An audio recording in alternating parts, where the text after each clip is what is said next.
an Indonesian anthem, and then a prayer, and then a few welcoming speeches, followed by the first plenary session at 9 o'clock.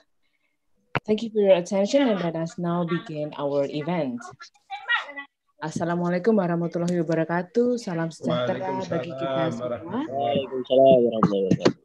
It is our pleasure to welcome you to the 2020 IAPA Annual Virtual International Conference. Administration amidst the pandemic and the new normal era. This conference is brought to you by the IAPA in collaboration with IAPA, AGPA, PSPA, and University Pajajaran, University Brawijaya, and University Palangkaraya. Dear members and delegates, our honored guests and speakers, we will now have the Indonesian national anthem. You may all remain seated. You don't have to stand up while the anthem is performed. Mbak Agusma, you may begin.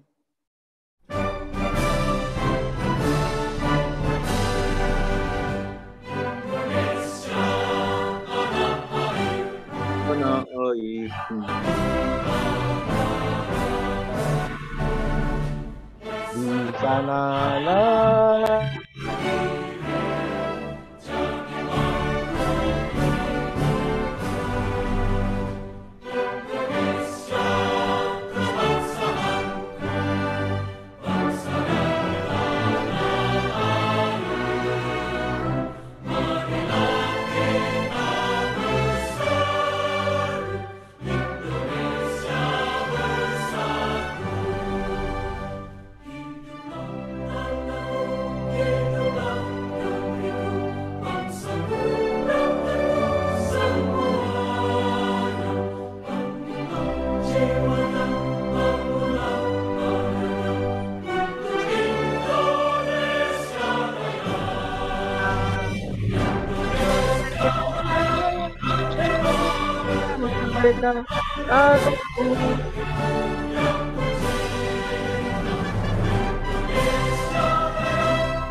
Thank you.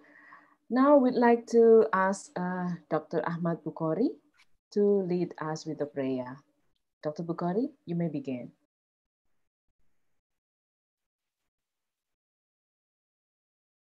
You are still muted, Pak Bukhari. Siap. Bismillahirrahmanirrahim. I'm going to lead to prayer based on Islam. You may pray according to your own belief or religion. A'udzubillahi minasyaitonirrajim. Bismillahirrahmanirrahim. Alhamdulillahirabbil alamin. Wassalatu wassalamu ala asrofil anbiya wal mursalin sayyidina Muhammadin wa ala alihi wa sahbihi ajmain, amma ba'du. Rabbi sahri sadri wa yassirli amri wahlul 'uqdatam min lisani yafqahul qawli. Rabbi zidni warzuqni fahma. Rabbi billahi robba. Ya Allah, ya Rahman, ya Rahim, kami agungkan segala asma kebesaran-Mu, karena Engkau zat yang mulia. Kami tadahkan tangan ke hadirat-Mu, karena Engkau zat yang maha mengabulkan segala permohonan hamba-Mu. Untuk itu dengan mengucapkan puji serta syukur ke hadirat-Mu, atas segala rahmat karunia-Mu yang telah Engkau limpahkan kepada kami. Sehingga pada saat ini kami hadir bersama dalam acara IAPA Annual Virtual International Conference.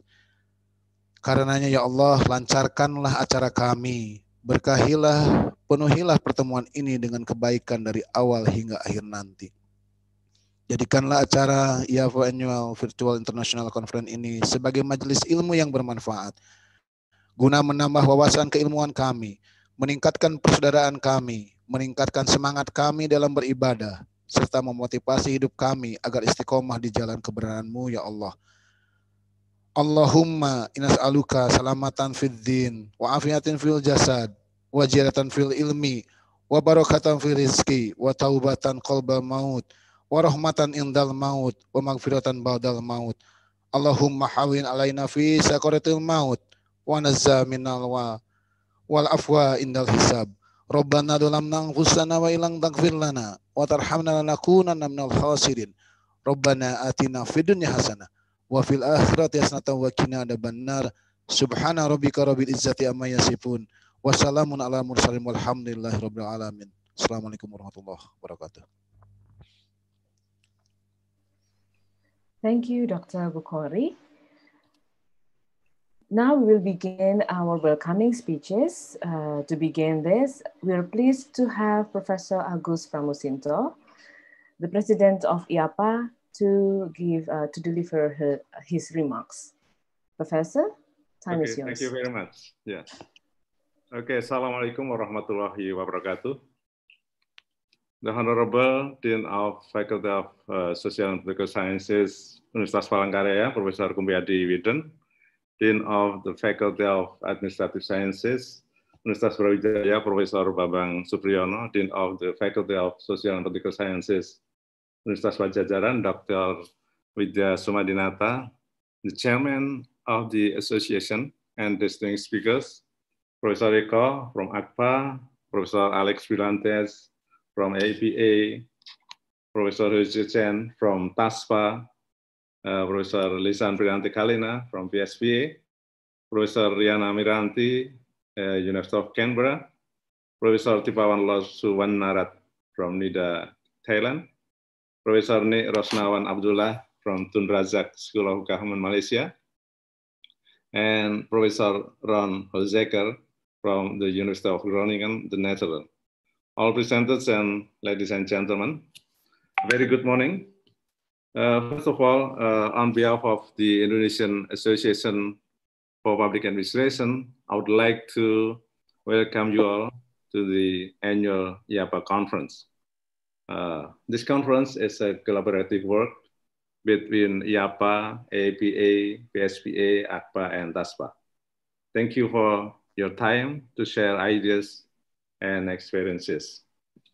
Currently, countries all over the world are experiencing the same situation, namely the COVID-19 pandemic that we have never imagined before. There are various problems that arise, such as health, employment, productivity, and education. At this conference, together we will share experiences of how we deal with these problems, how we strengthen the government capacity, and what solutions we offer are our concerns. In this conference, we will present 7 speakers in the plenary sessions and 120 speakers in parallel session, covering the topics of leadership and crisis, public administration and digital transformation, agile bureaucracy, and dynamic governance, and the changes in PSTEP. Thank you, all the IAPA team, for your hard working in preparing for this international conference. Hopefully, the conference will be useful for the development of public administration science and the development of governance practices. Thank you very much, and have a nice international conference. Thank you. Thank you, Professor, for the warm welcome. Next, we'd like to ask Professor Alex Brillantes, PhD, as the representative of AAPA, to give his remarks. Professor Alex, time is yours.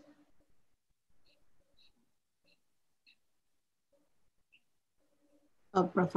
Alex, I think we have Professor Alex here. Yeah, we continue to another speaker. Okay, we'll come back to Professor Alex later on. Let's move on to our next representative of AGPA, Professor Dr. Eko Prasojo, to give his remarks. Professor Eko, the time is yours.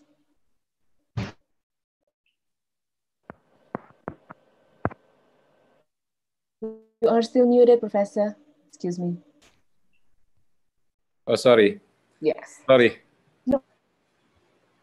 Thank you very much. Good morning, everybody. Distinguished Professor Agus Pramusinto, the Chairman of Indonesian Civil Service Commission and also President of Indonesian Association for Public Administrations, Professor Alec Brilante, former President of IAPA and PSPA, Professor Bambang Supriyono, Dean of Faculty of Administrative Science, University of Brawijaya, Professor Kumpiadi Widen, Dean of Faculty of Political and Social Science, University of Palangkaraya, our distinguished professor, speaker, and all participant of the conference. Thank you very much. On behalf of Asian Group for Public Administration, I congratulate to IAPA Annual Conference 2020 and welcome all of the participants and speakers to this virtual conference. The conference theme to this year is strengthening governance capacity and public administration amidst pandemic and new normal era. I think as Professor Agus mentioned, the COVID-19 pandemic is just the latest in growing list of disruptors confronting government. The COVID-19 pandemic and the associated socio-economic crisis are posing huge challenges, raising many unknowns and also imposing wrenching trade-offs. Both crises are global, but as we know that their impact are deeply local.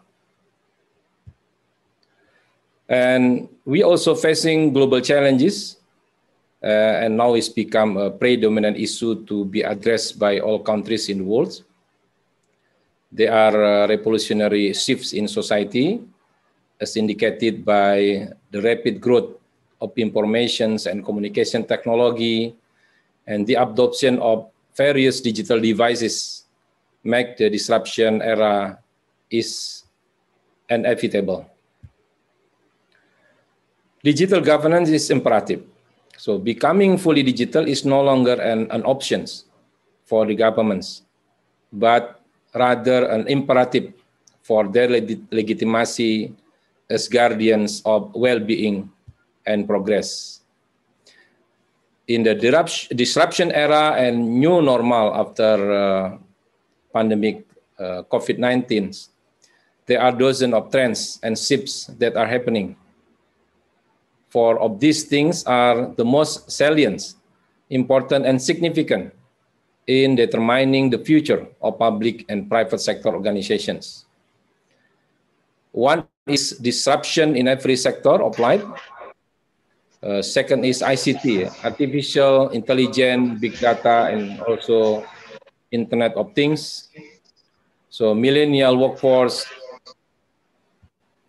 mobility, and also flexibility. So in my opinions, there are four major reforms that we have to do in this amidst pandemic 19 and also new era, new normal era. First is structural reforms. So it relates on strengthening the organizational structure, business process, human resource management, and relationship between various organizational units to achieve high performance. Second is cultural reforms. So essentially, it is an effort to creating excellence cultures, services, and also innovations-oriented, anti-corruption, and by the transforming values, behavior, and also attitude of civil service. The third is digital reform. So utilization of ICT and digitalization process will diminish human interactions and improve the process of government administration to be more transparent, accountable, efficient, and also mitigating cases of corruptions. And the fourth is regulatory reforms. So it includes both re-regulations and also deregulations. This is needed to create an agile and conducive bureaucracy for better investment climates. So it could be the basis for structural, cultural, and also digital transformation that I mentioned before. I'm confident that through sharing and exchanging views and experiences, this conference will contribute positively to the attainment of great and impactful public sector reform in the Asian region or even in the world, in the global and also digital era. Finally, I would like to congratulate again to IAPA and also co-host partners to this conference, and hope you enjoy the interaction among the speakers and also participants virtually, with hope that this pandemic could be soon solved and we come to the new normal. Again, thank you very much. Thank you, Professor Eko. There's plenty of food for thought there. Thank you. Next, we would like to welcome Professor Dr. Bambang Supriyono as the Dean of the Faculty of Administrative Science from Universitas Brawijaya.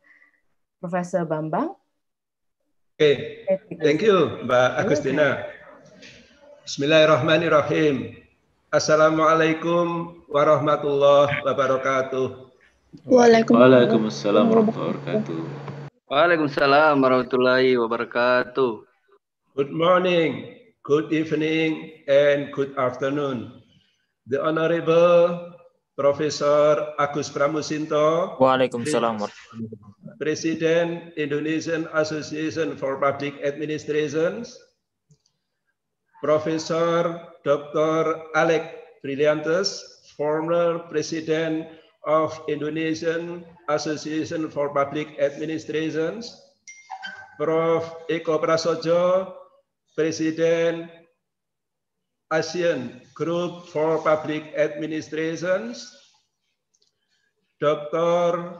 Widya Setiabudi, Dean of Faculty of Social and Political Sciences, Universitas Pajajaran, Profesor Kumpiadi Warden, PhD, Dean of Faculty of Social and Political Sciences, Universitas Palangkaraya, all of presenters and participants. We are pleased to become the co-host of the 2020 Annual Conference of IAPA in collaborations with IAPA, IGPA, Universitas Pajajaran, and Universitas Palangkaraya. We welcome you to the annual conference Indonesian Association for Public Administration 2020. Congratulations to all presenters whose papers have been selected for this conference. Like the previous IAPA conference, this year conference has attracted numerous participants. This year's is especially as it is IAPA's first conference, which is completely conducted on a digital platform in accordance with the social or physical distancing norms due to the COVID-19 pandemic.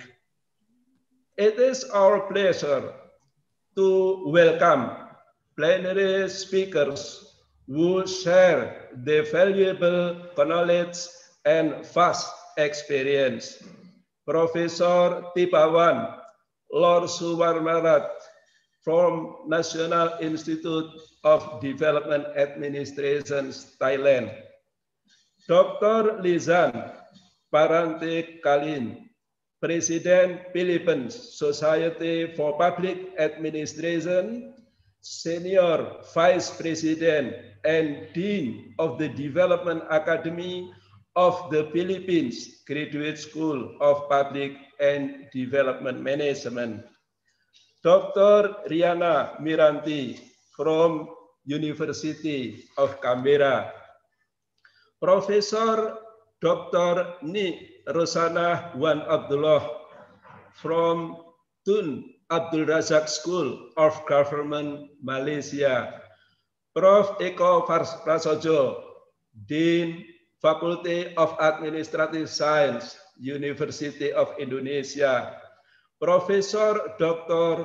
Hulshaker from University of Groningen, Netherlands, and Professor Dr. Jose Chen from Tumpah University, Thailand, and especially moderators of the season, Dr.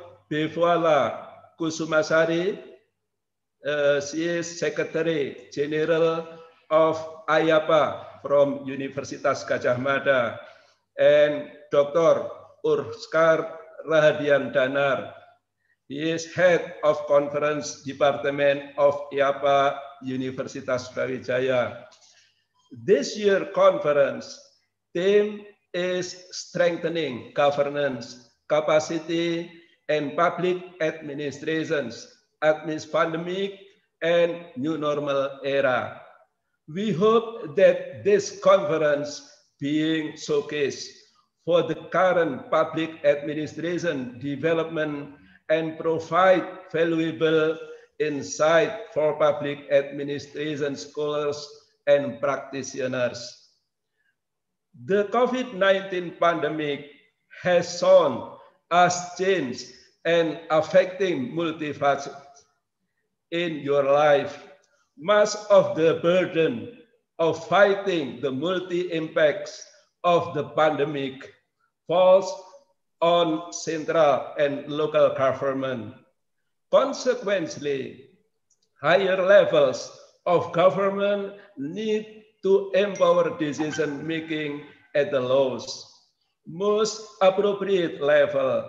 Such responsibilities require strategies and means to fulfill. Strengthening governance capacity has become one of the ways to overcome disruption due to COVID-19. Strengthening governance capacity consists of organizational and individual capacity.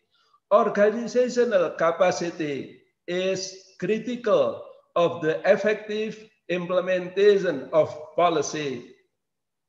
Consequently, bureaucrats and legislators must take capacity into account in designing policies and programs.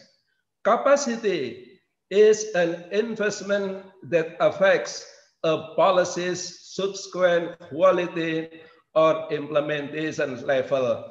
A key variable to strengthening organizational capacity is human resource development to improve the performance of the individual or group and overall organizational effectiveness.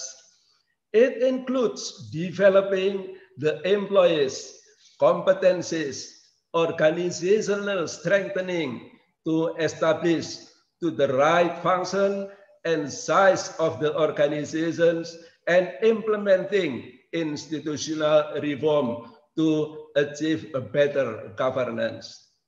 Moreover, individual capacity is pivotal in governance capacity. Individual capacity concerns in individual rationality, which implies decision-making, is based on conscious and calculated choice that lead to the best possible allocation of resources, norms, and values in defining appropriate behavior and adaptation in the social system, particularly in the new normal era. Under several conditions of uncertainty due to COVID-19, strategic management, termed the rationalist concept, cannot rely on the sum tools. When contingency and anticipate in detail, an organization can control in detail, the rationalist approach dominates. The management style operates towards mission and vision statement, long-term plan, performance indicator, monitoring and evaluation, culture building, and incentive and control system. Due to COVID-19, public administration is obligated to think adaptive and alternatively in this uncertainty situation. To support the new normal era, we may take management of uncertainty into account. According to NASCOD and Daily, management of uncertainty has no prior organization with intention.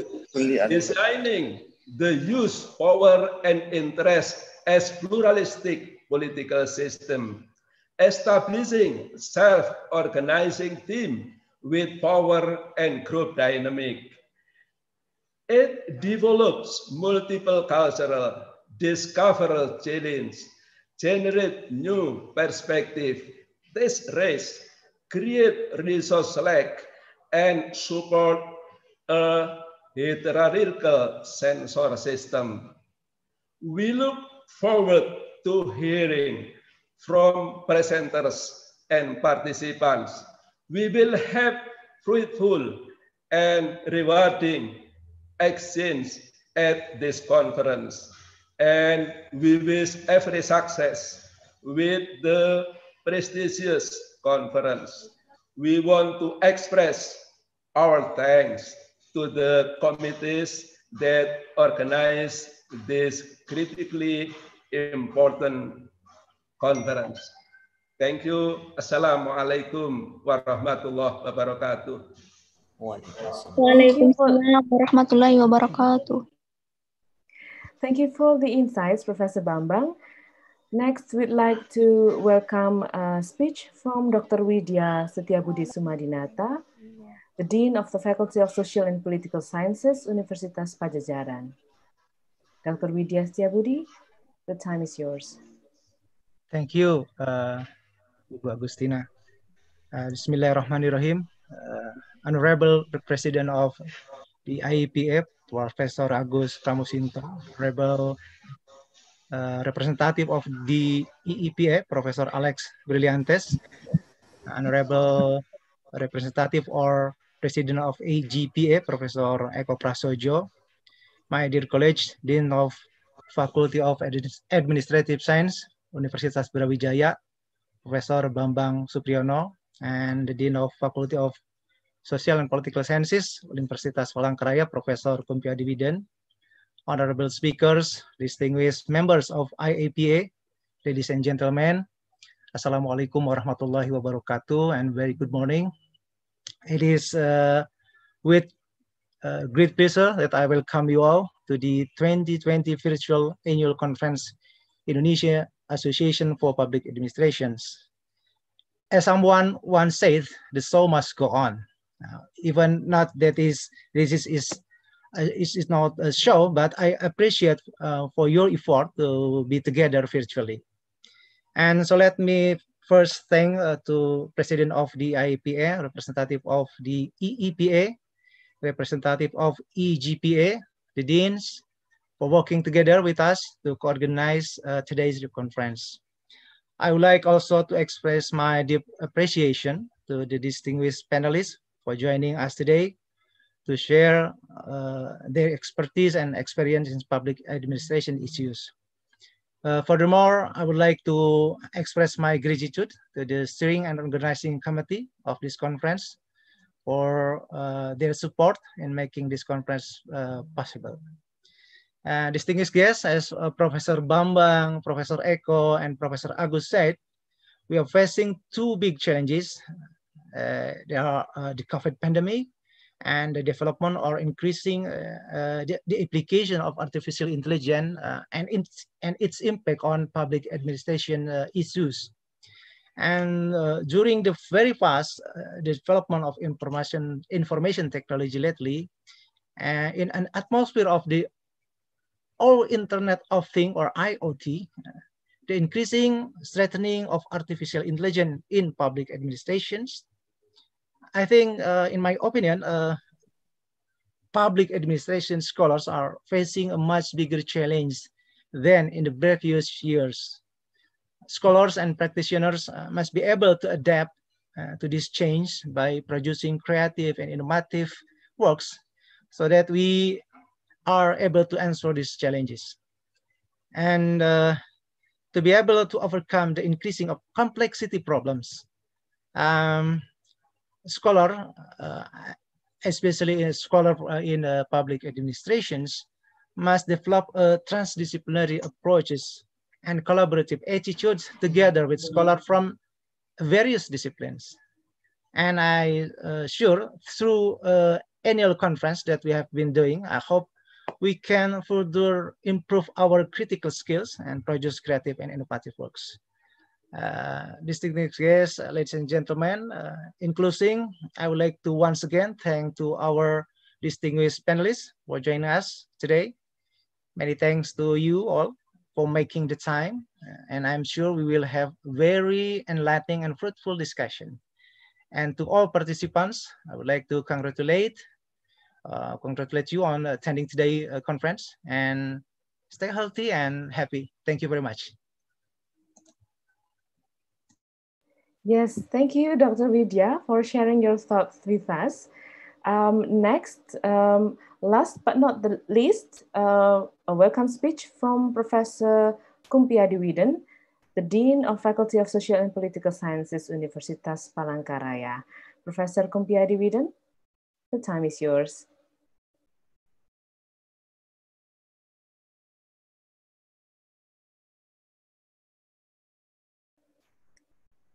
Prof. Kumpiadi. Okay, thank you very much. You're welcome. Christina, yeah, as the master of ceremony this morning.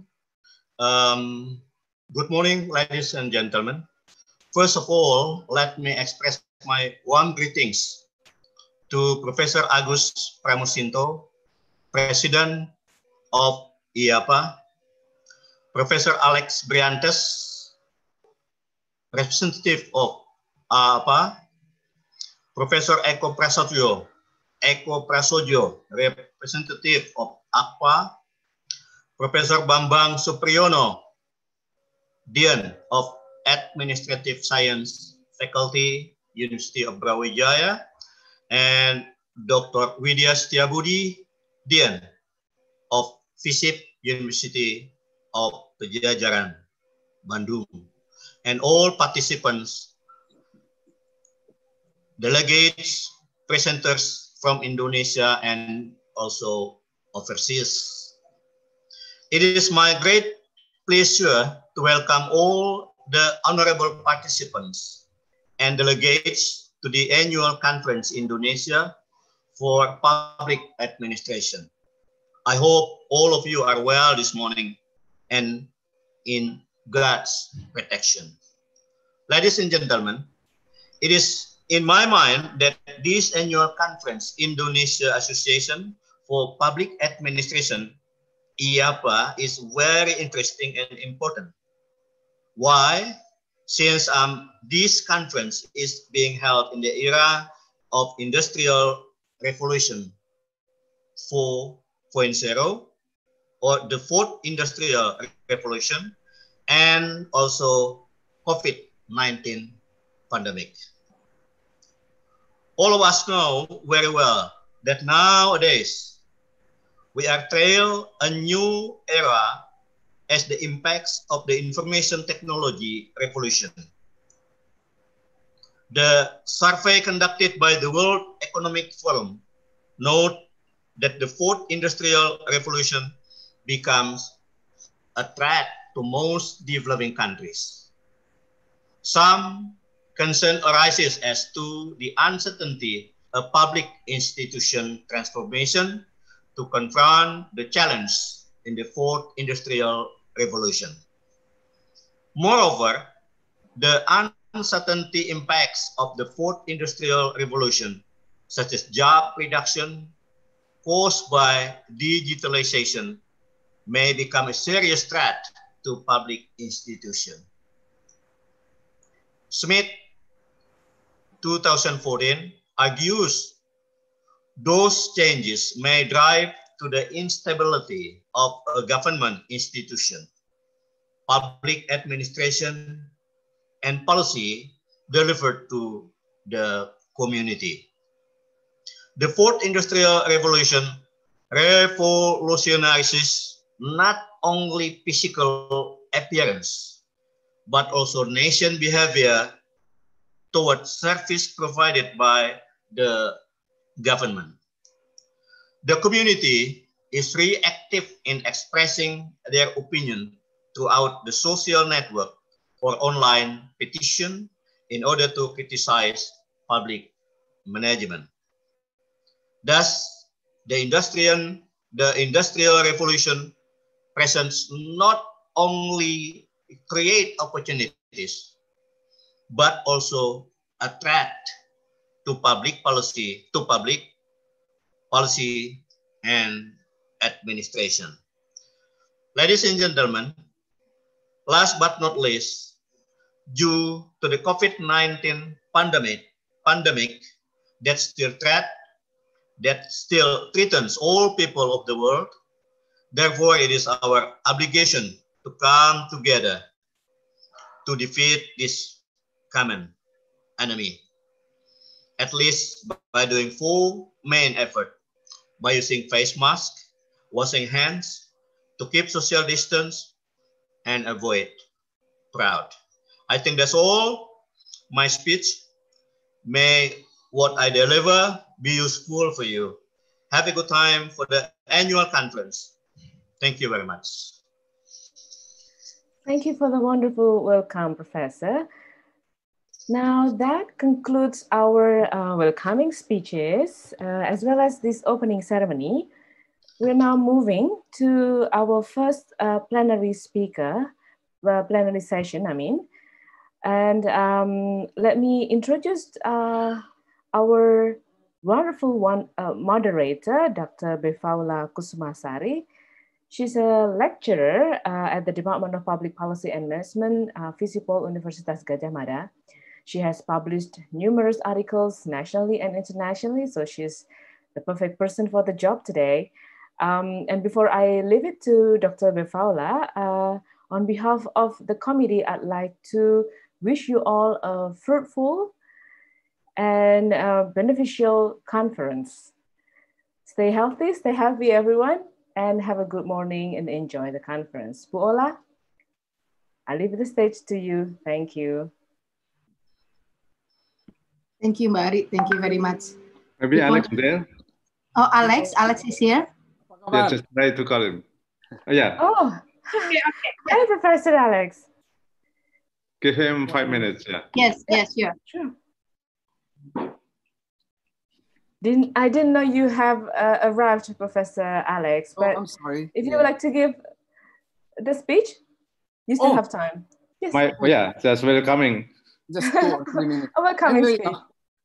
Thank you very much, Dr. Agus, Chairman Agus, my brother, and Agustin, and all of you. I'm very, very happy to be part of this, and I apologize that I was waiting, but I guess there were some technical issues. But what I just would like to emphasize really is the continuing partnership between IAPA, PSPA, and of course AAPA and AGPA. You know, if there's anything in the ASEAN, anyway, the partnership between Indonesia and the Philippines is very, very tight, I think, and I'm so happy about that because of, among other things, the linkage between Indonesian Association of Public Ad, Philippine Society for Public Ad. In fact, we just had our last conference and we're very, very happy, dear friends, Dr. Agus, that you're also part of it. I guess the message, a very, very informal message I would like to give here is really, let's continue building upon this. And I know that there's still a lot to do. If you recall, we did something together on the pandemic, how the local governments in Indonesia are addressing the pandemic together with the Philippines and Thailand. So I think let's continue this partnership. And in fact, Dr. Agus and dear friends, we are actually launching, and I mentioned you, Dr. Agus, we're actually working right now even with our colleagues in Bangladesh. I see my good friend, Dr. Airku whom we will have a meeting tomorrow. Maybe we could carry it to a higher level. I know that you Indonesians have been very, very good in having the proceedings published, but you know what? My formal proposal here is really, let's come up again with a higher level of comparative studies. Dr. Eco, together with Evan Berman, have organized and published an incredible book on public administration and civil service in their region. But that was some time back, Dr. Eco. If you recall, maybe we could do something on that. Like I said, I was talking to some of my friends in Indonesia, the Bangladesh Association of Public Administration Training Center, and I said with you, and I said, Chairman Agus of the civil service, and of course our own civil service will be able to work with this. So that really is something that I would like to mention to you, dear friends, that the partnership between Indonesia and the Philippines is very, very strong. Let's try to bring in our other ASEAN partners, but equally important as a real proposal, and I'm formally making this proposal, Chairman Agus, Vice Minister Eco, maybe we could update that and come up with a comparative study of civil service reforms. But this time, let's focus on the reform and then the country, rather than individual country studies. Let's look at the reforms, including e-governance, including people participation, including corruption, etc. So it will be more thematic. I think we could do that. And I know that I went over the review, and I know that there's a lot of written on civil service. So I thought that's something that I thought I would like to make a proposal to you today. So with that, I'd like to say, terima kasih. I'm sorry I was a bit late because of some technical issues, but terima kasih banyak. Congratulations to you, dear friends, and long live IAPA. Long live our partnership, my friend. Long live our partnership. Professor Ogo. Terima kasih. Thank you for the inspiration, Professor Alex. Bola, it's on time right now. I leave it to you. Thank you, Mari. Thank you very much. Thank you. So good morning, everyone. Now we continue to the first plenary session. Thank you, Prof. Agus, Prof. Eko, Prof. Alex, Prof. Bambang, Prof. Kumpiadi, and Dr. Widya, who just delivered the welcome speech. And we continue with 4 speakers today. Ibu Riana, Mbak Riana, Professor Tipawan, Dr. Lizan, and Professor Jose Chan. I will read a bit about their curriculum vitae. Dr. Riana has continuously worked extensively in the area of economic development for Southeast Asia, particularly for Indonesia. Dr. Mira is currently a convener of Indonesian program at IGPA for both education and research.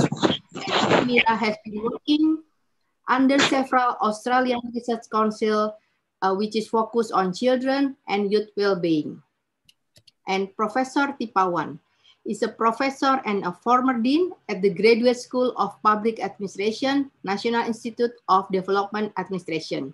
She was also the president of Faculty Senate and a University Council member at NIDA. She is currently an expert member of the Evaluation Committee of the Thai Health Promotion Foundation, the National Public Sector Development Commission, and the Commission of Higher Education of Thailand. Dr. Lizan is the current Dean of the Development Academy of the Philippines Graduate School of Public and Development Management, the President of the Philippine Society for Public Administration, and the President of the Philippine Future Thinking Society. Professor Jose Chan is a professor at the Department of Public Management and Policy, Tung Hai University, where his teaching and research are focused on non-profit management, personnel administrative reform, cross-boundary governance, local and urban governance. He is also a chairman of Taiwan Association of School of Public Affairs and Administration. Okay, let's start with the first speaker, Dr. Lisan, followed by Dr. Riana, and then followed by Professor Tipawan, and the last one would be Professor Jose Chan. Each of the speaker has 15 minutes to deliver the presentation. Time is yours, Dr. Lisan. Yeah, thank you very much, Dr. Bivola. Let me share my screen now. May I be allowed to share screen? Thank you. Okay, yeah, there you go. Good morning to everyone. It's a privilege to join you in this IAPA International Virtual Conference. And as what Dr. Alex mentioned earlier, this is really a strong partnership between IAPA and PSPA. So grateful to Dr. Agus and to the IAPA conference team, and likewise to Dr. Eco Porsojo. So my presentation will delve on the imperative of foresight and futures thinking in public policy.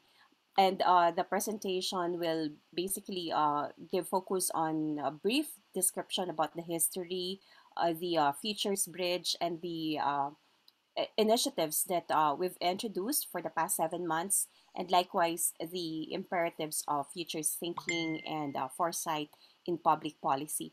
So I'd like to begin with the premise that somehow COVID-19 has altered and transformed the praxis of public administration and governance. So some questions would delve into what if COVID-19 starts to become normal? How will COVID-19 change then the future of public administration and governance?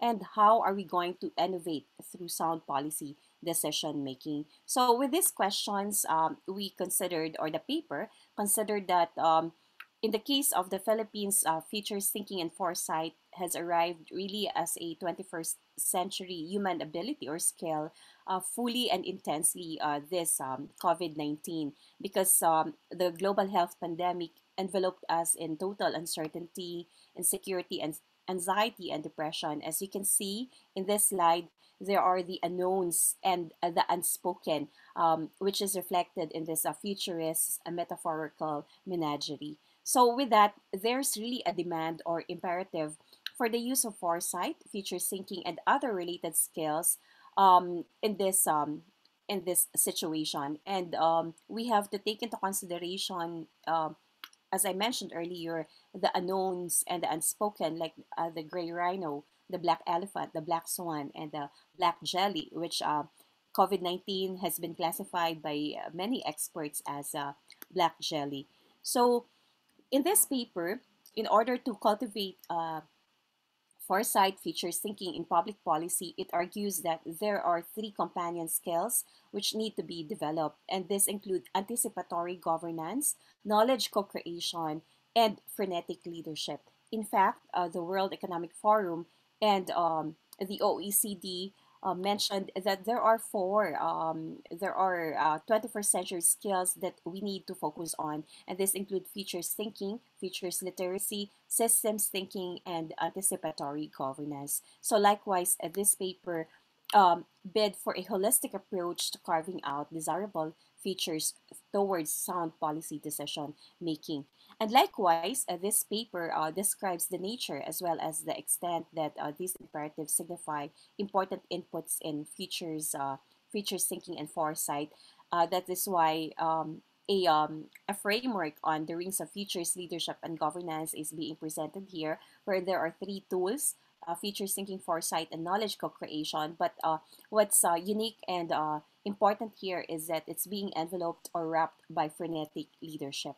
So the paper will likewise push forward for measures as to what things must be done to make FFT not only as a method but also as an ingrained mindset among public administrators and policy makers. So just a very brief background about foresight and futures thinking. It is as old as civilization, and it is basically the ability that humans innately have, a providential gift, a brain feature hardwired into human minds for people to really navigate their way through dark times, violence, uncertainty, ambiguities, danger, peril, and risk. So, futures thinking has been a concern over the past many decades, and there are a number of literature. But in the Philippines, we also have local efforts, like we have this The Philippines, A Century Hence by Dr. Jose Rizal, our national hero, and we also consider him as the first futurist in the country. We also have the Pamana, the Philippines into the 21st century, and likewise, our Philippine Development Plan or Ambition Natin can be considered as an effort employing futures thinking and foresight.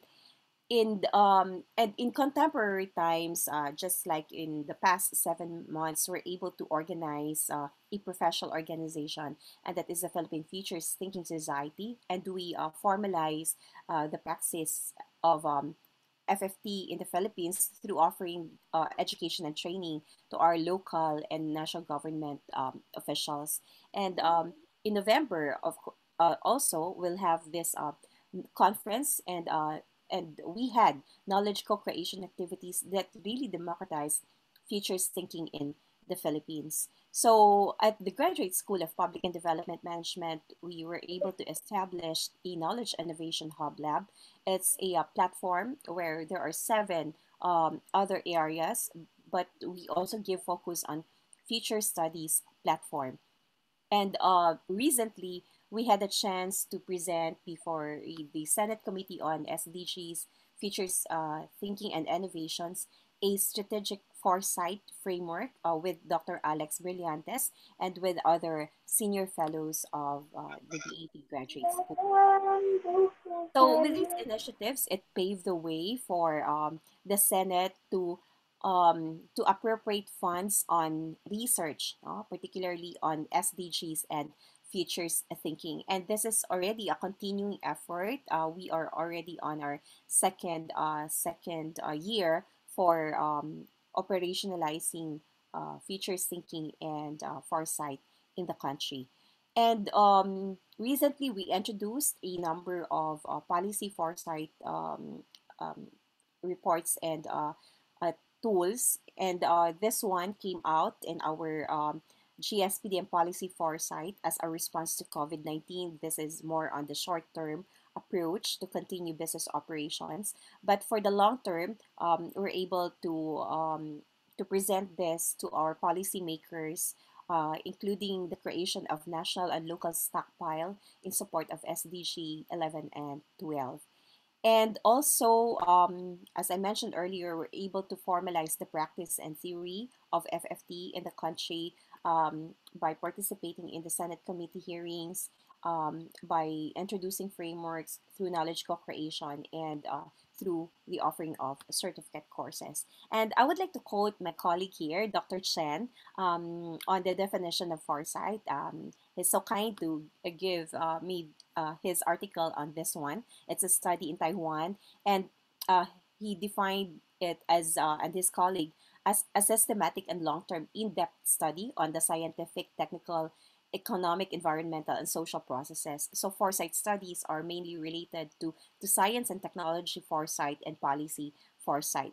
And also from CUSA, it is a systematic, participatory, feature intelligence gathering and medium to long-term vision building process aimed really at present day decisions and mobilizing joint actions. So futures thinking and strategic foresight is not about predicting the future, but rather it's about institutionalizing imagination.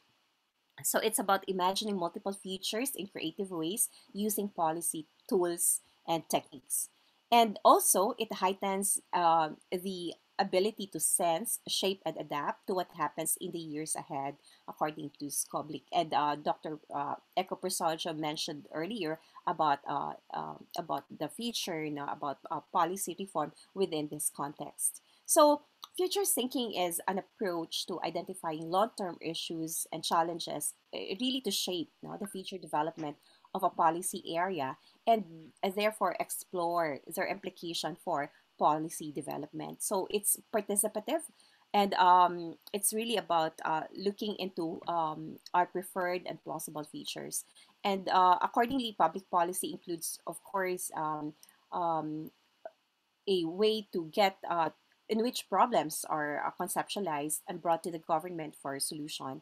And by doing that, government institutions formulate alternatives and select policy solutions, and those solutions get implemented, evaluated, and revised.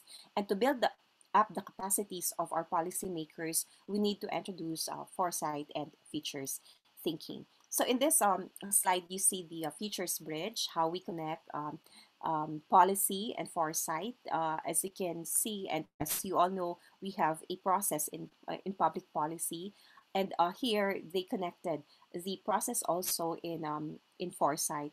So from there, there's gathering of intelligence, exploring the dynamics of change, describing what the future might be like, and develop responses. So that is included in the anticipation of future events, and this process will lead to policy formulation. And this is from the features toolkit of UK government. So, what are then the advantages of foresight? OECD is really espousing and promoting foresight as a tool in policymaking, and it lists the value of foresight in policymaking. First, it's for better anticipation, and this is to really identify and prepare sooner for new opportunities and challenges that could emerge in the future. That's really setting an anticipatory governance mindset. Second, it's about policy innovation. So, through creation of through imagination, new things, new ways to new ways, no, introducing policies will be taken into consideration by using foresight. And the third one is future proofing to stress test existing or proposed strategies against a range of future scenarios. So there are a number of tools that can be used in order to stress test proposed strategies. Another one is from ADB. It says that features thinking help policymakers by first including all stakeholders. So in short, features thinking and foresight is participatory, and that is the essence of this uh, tool framework. Secondly, by using scenarios would really help create a more sound and evidence-based policies, and it moves from imagined feature to creating desired feature with a feature imagined later created.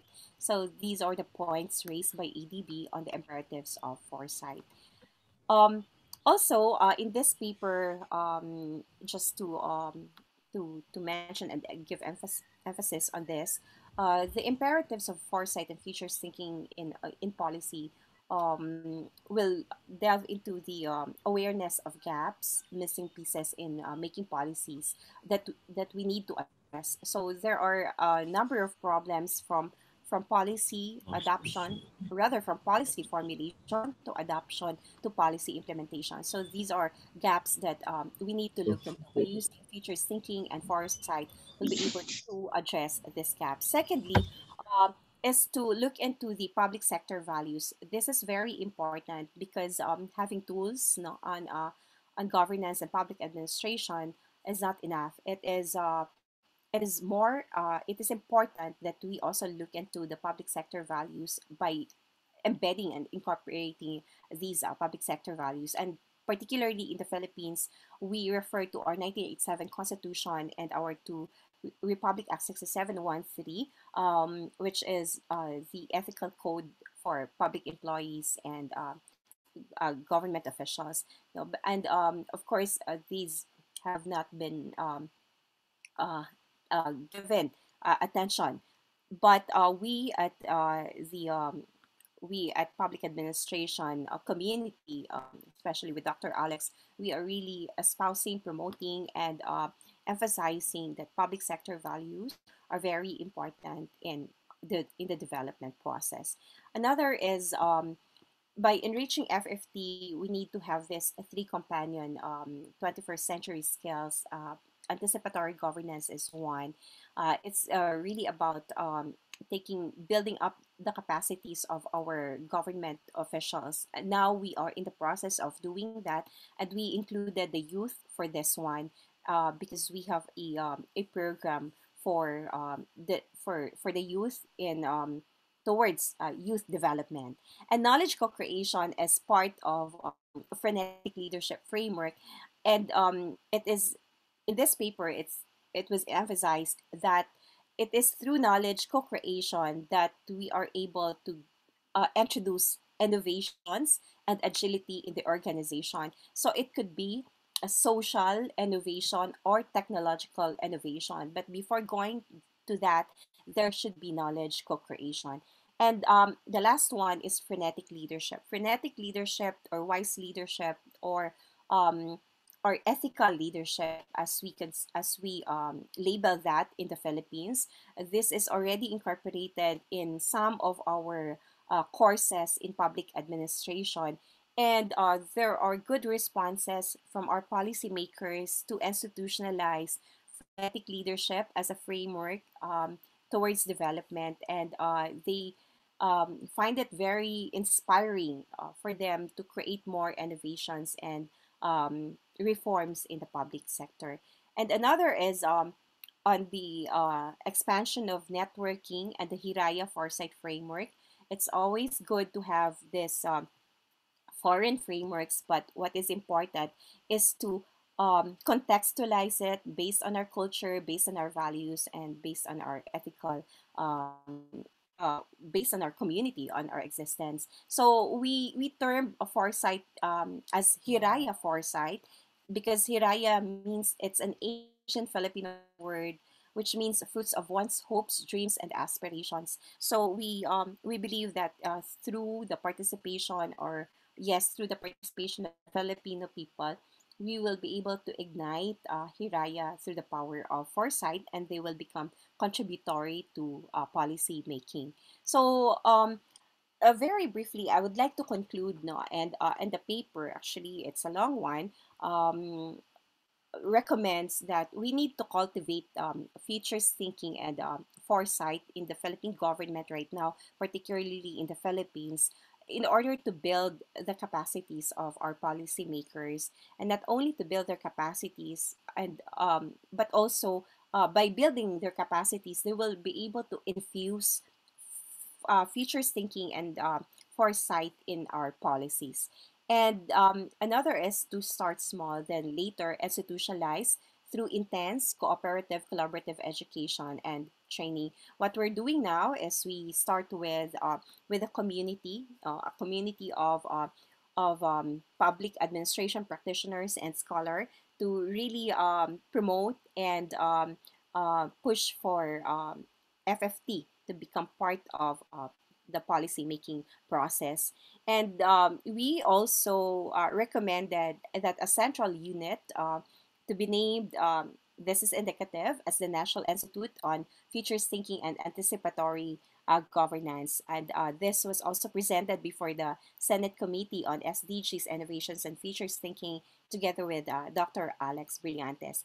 And use indigenous concepts like bayanihan and Hiraya in the Philippines foresight and futures thinking framework. So with this, this 21st companion skills, which include anticipatory governance, features, frenetic leadership, and knowledge co-creation, would really help us in attaining a a community of policy and decision makers, leaders, and managers that infuse a sound policy making decision and policy tools in the country towards development and towards the success of public administration and governance in the 21st century. So that ends my presentation. Terima kasih. Maraming salamat po. Thank you very much, Dr. Lizan. It was very interesting presentation. For the all participants, you may ask the question through the chat box, and I will read your question later on after this. Thank you. And now the second presenter would be Dr. Mira. Dr. Mira, the time is yours.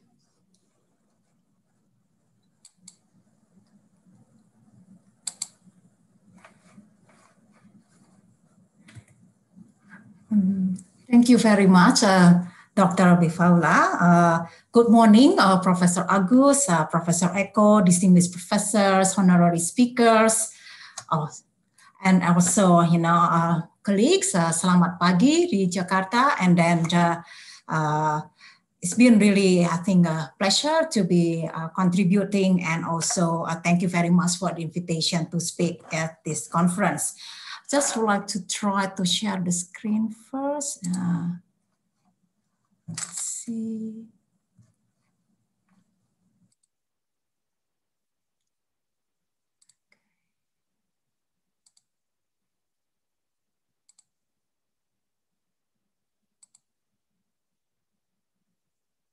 I think I have to stop.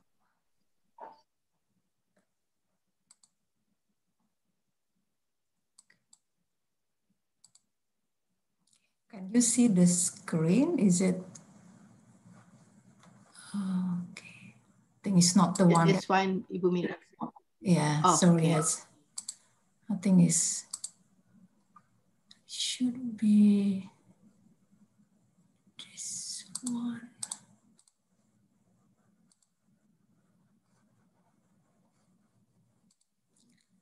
Do you see the one with the notes or the one without the notes? Without the notes. Okay, thank you very much. Sorry for some technical glitch. Okay, so this morning I will, my topic is about well-being for public policy. Actually, like kind of suggestion about a new tool to measure recovery post the COVID-19. And I really enjoy Dr. Lizan's presentation today because she talks about, like foresight and really looking also like about the future. And then I think that's probably also fit into my presentation this morning, which is really, because what's happening with COVID, I think it is also like a time for us to try to reevaluate how we actually, evaluate, performance, I think, development performance.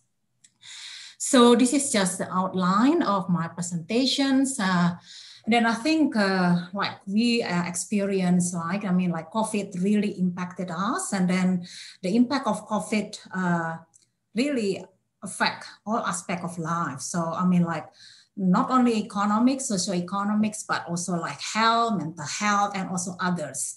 And then I think and a recent post from also published in UK, actually also they talk about in regard to COVID, now when you have kind of the trade-off whether we need to do, we have to take, look after the economic first, or we have to look after also the health and well-being. They believe that the health and well-being should be prioritized over the economic growth. So I don't know whether my people probably, some of you familiar with the concept of well-being. It is actually fairly new in terms of the academic field. It's probably came in the public attention after the 2010 publication in a book from economists by Stiglitz and Jean Paul Fitoussi in 2010. And then they report that the GDP was not actually sufficient as a measure of the state of nation. And then there are other factors such as well-being that should be actually considered when framing the public policy.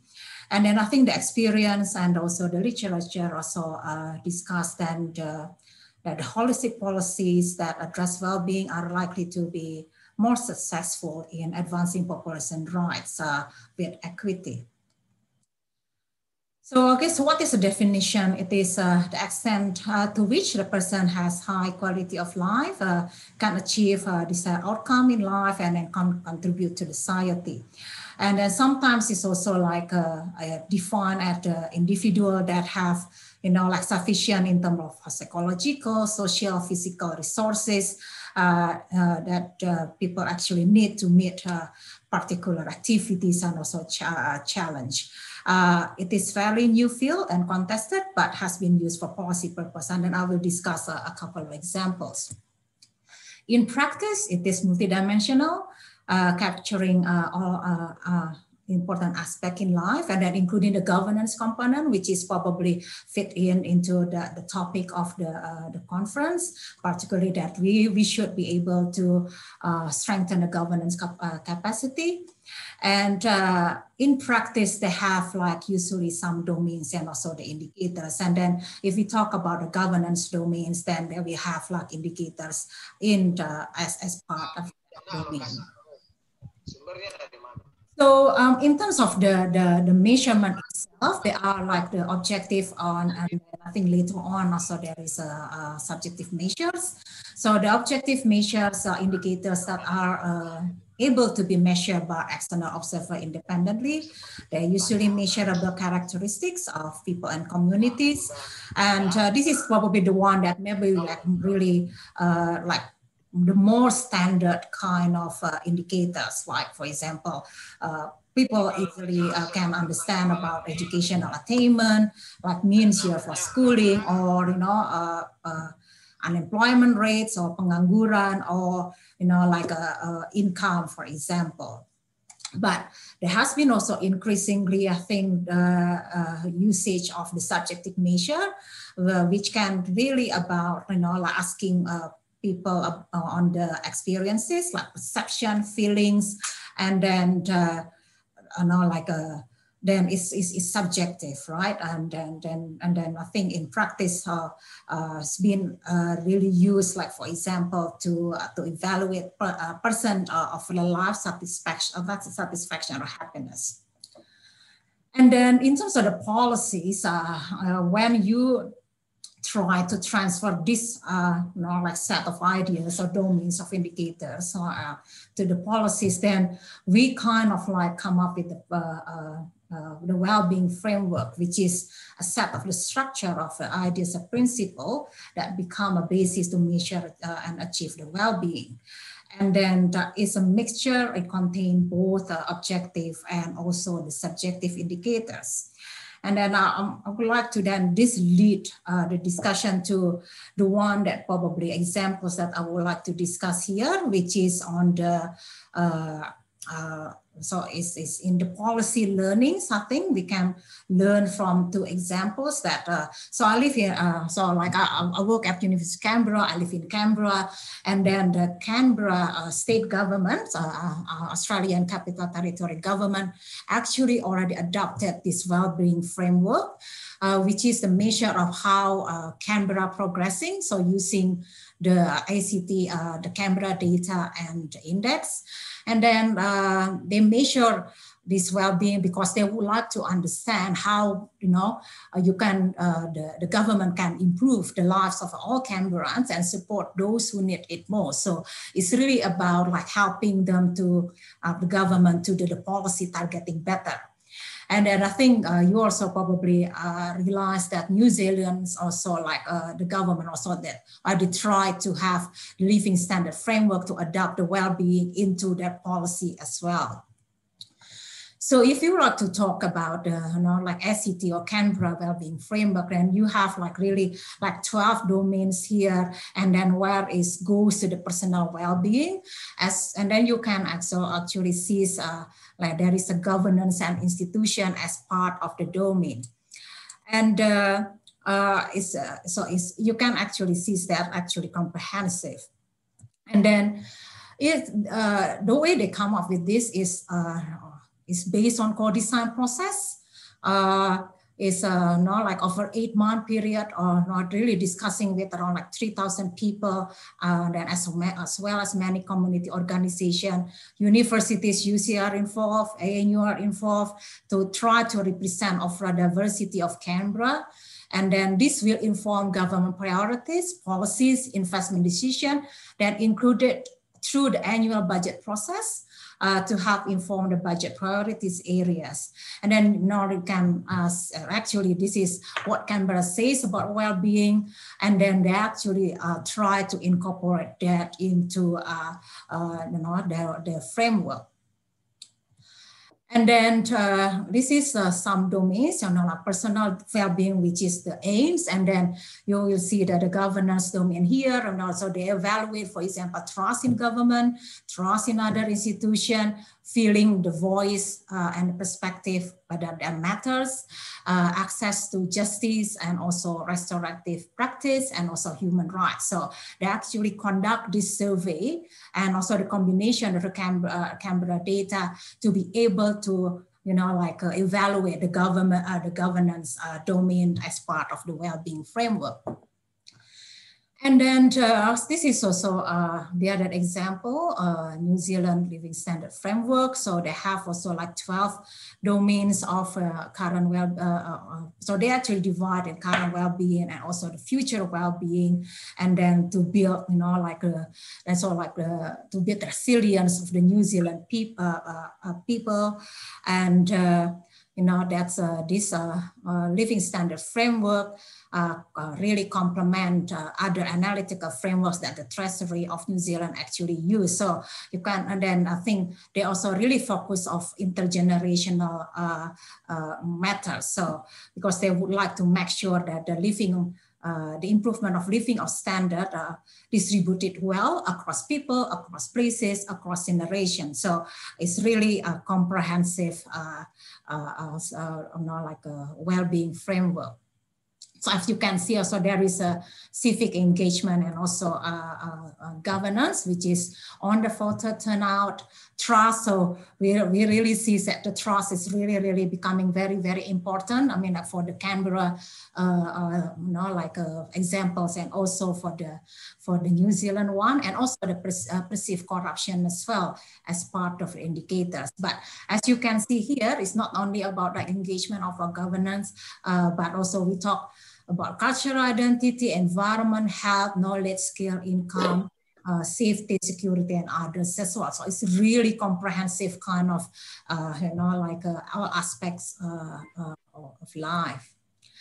And then so it's really interesting that also that New Zealand is the first Western country to decide and implement its entire budget around well-being initiatives. So it's really that embedded into the policies, and also how then they implement the budget, and also will prioritize their activities. And then I think it's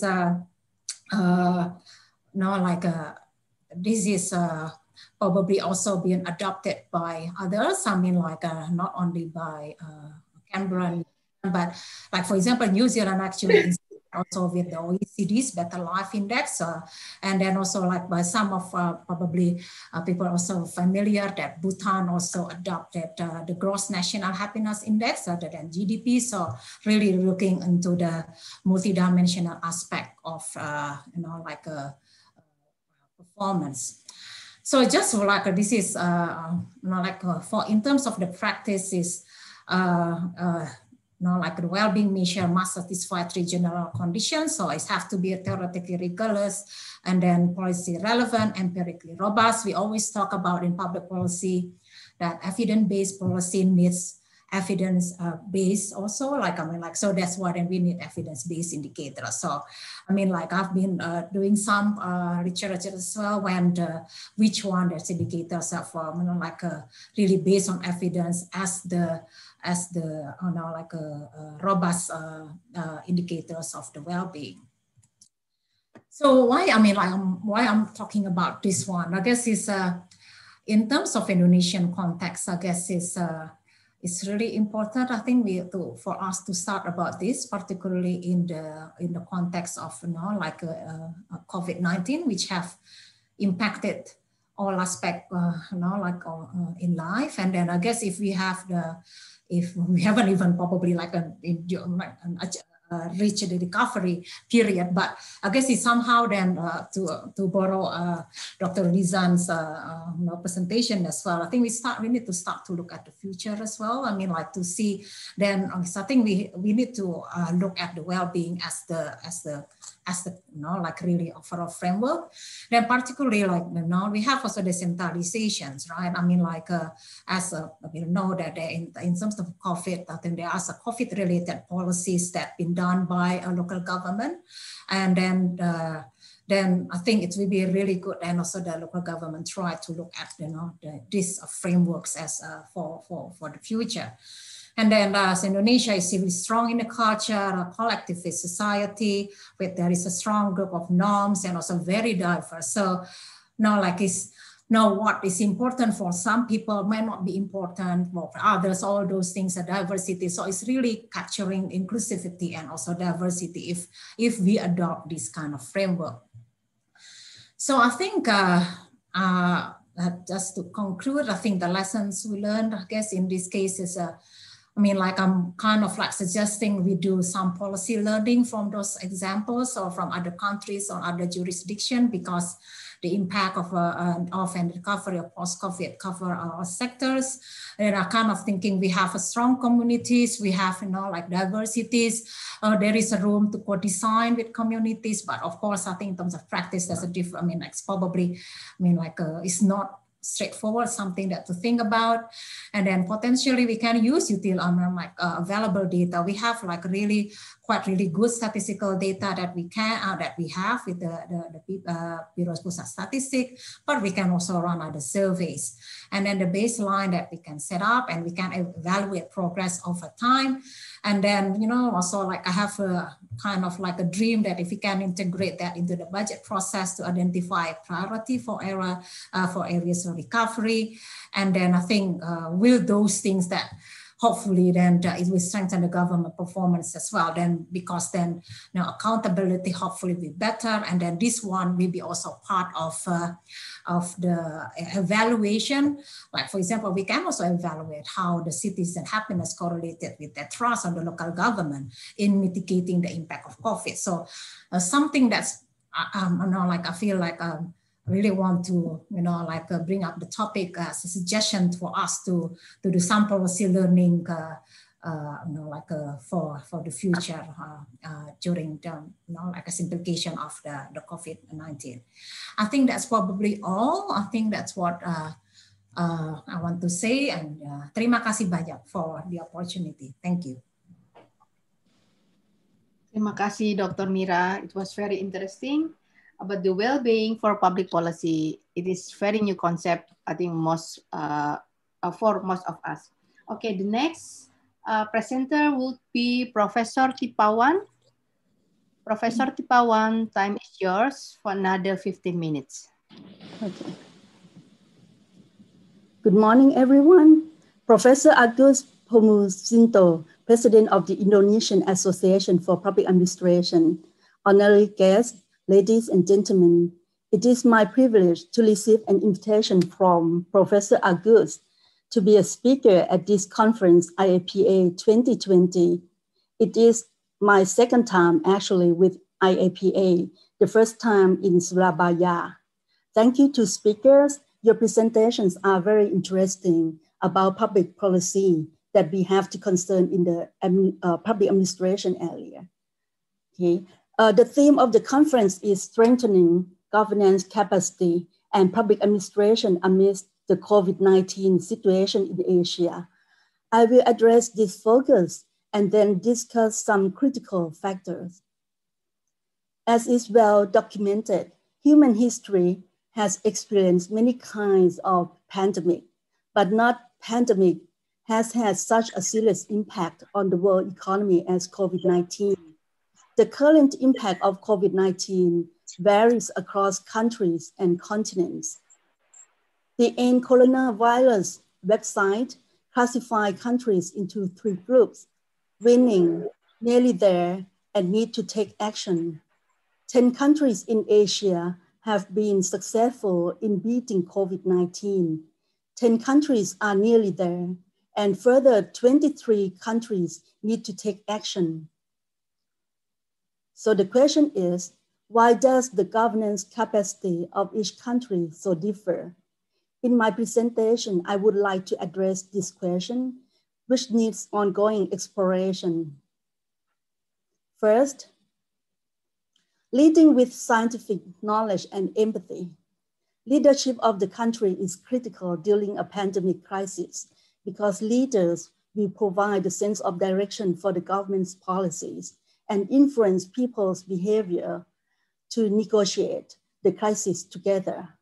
The current pandemic situation calls for a decision-making model which use scientific knowledge and facts in the preparation of the policies and measures necessary to prevent and control the pandemic.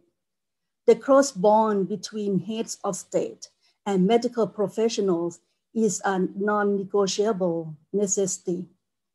And it is a good news and a hope for the world after the US election. I heard that Joe Biden, the new president, has a plan to invite scientists and public health leaders to work together to combat with COVID-19. Common characteristic of female national leaders who have been successful in dealing with COVID-19 are being shown to improve scientific-based decisions, decisiveness, and empathy. They have dared to tell their people the facts about COVID, executed swift and decisive policies to lock down red zone area earlier, and put empathy and care into their actions. As Dr. Christo cited at the 2020 United Nations Economic and Social Council, in quote, "This pandemic has brought suffering to people everywhere, but its impact is not shared equally. It is the leaders' duty to ensure that vulnerable groups who perhaps need the most empathy not be excluded from public health care and safety net programs." Second, cooperative community culture. Cooperative culture is a core value in the fight against COVID-19. However, protests against restriction measures are still flaring in the US and many European countries. Consistent and transparent communication will improve public compliance with protective measures. Furthermore, commonly accepted Asian norms like Wai Swadee or others, including non-contact greetings, as well as cultural compliance and cooperation with the prevention measures, including mask wearing and hand washing, have contributed to a success in combating the pandemic spread. Additionally, national leaders can strengthen a cooperative community culture through acting as role models in the fight against COVID-19. Promotion of support for belief in herd immunity and non-mask wearing seen among some Western leaders have seen these practices a heavy price. Leaders need to promote behavioral change based on solid scientific evidences and demonstrate and model behavior which will protect against and help control the pandemic. In Thailand, we have seen much evidence to support that when people's awareness and cooperative values are high, any intentional situations that cause virus spread can become a trigger for people's anger and lead to protest, call for the governments immediately respond to tackle the problem. Next,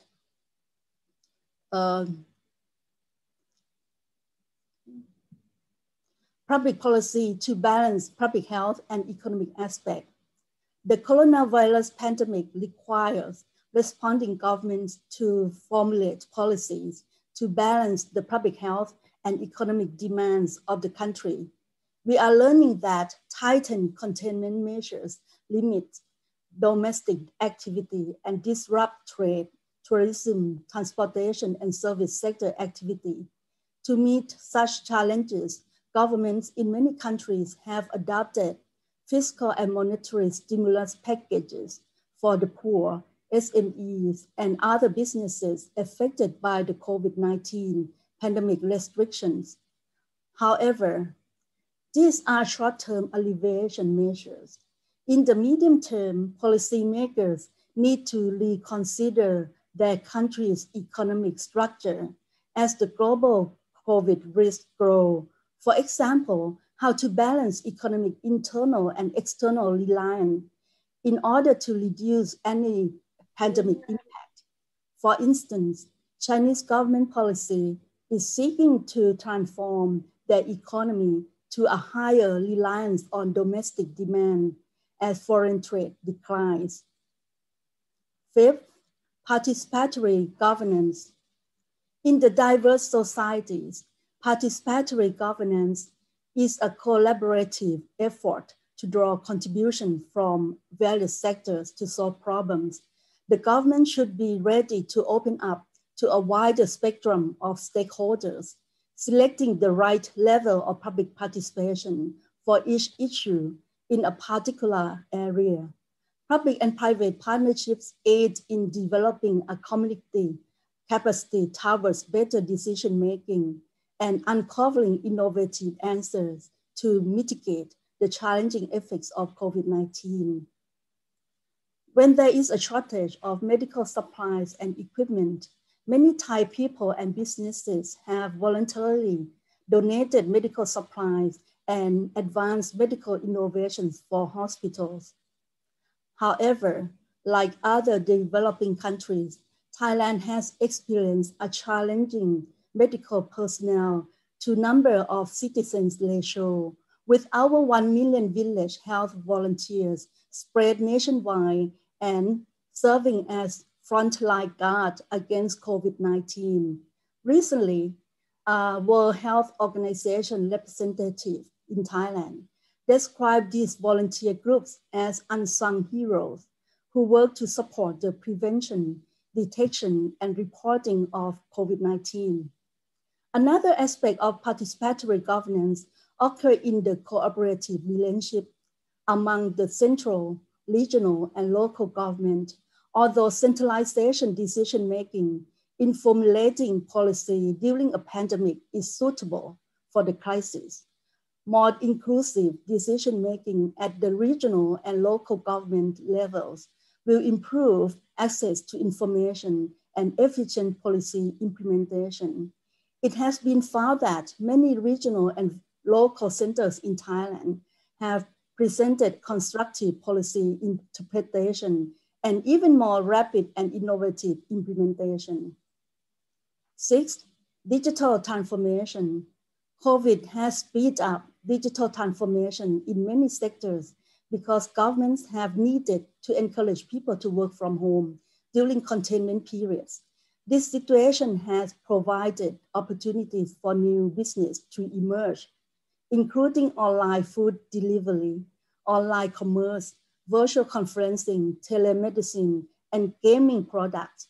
Since the outbreak, 67% of surveyed Chinese organizations have found innovation to be critical to their performance. In fact, they now view that innovation is no longer an option, but a necessity. Schools and universities already somewhat experienced in virtual learning, such as the Harvard Business School online, were well prepared for this change. However, Forbes magazine reports that the majority of education organizations in the US are not really set up for online classes. In the meantime, the governments have transformed their operations to e-processes so that people can have access to public services without face-to-face contact. Across the globe, governments have brought in mobile applications for tracking infection cases and monitoring suspicious cases. However, an expert from digital rights warns that, in quote, without adequate tracking, there is a danger that these new measures will become the norm around the world.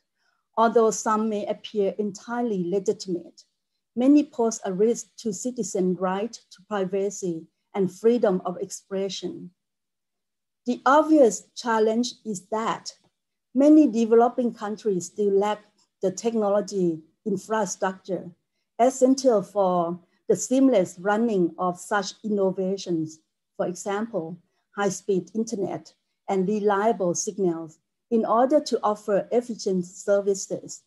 Some groups of people still cannot adopt the technology necessary for accessing government services or electronic learning. The digital divide within countries and amongst countries is an ongoing challenge the pandemic has uncovered. I would like to conclude this presentation by asserting my belief that the strengthening of governance capacity is a new chapter of knowledge, which calls for further exploration and discussion. I deeply admire the great efforts of IAPA to continue searching and exploring the intellectual light amidst the COVID situation through collaborative networks. Thank you.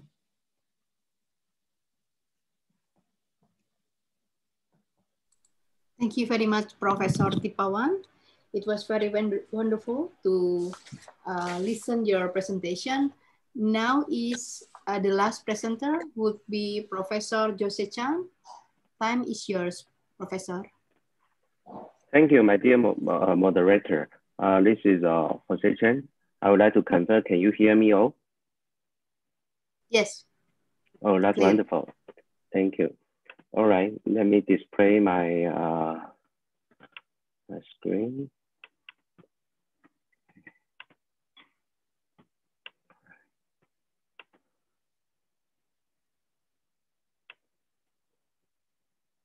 All right. Once again, thank you.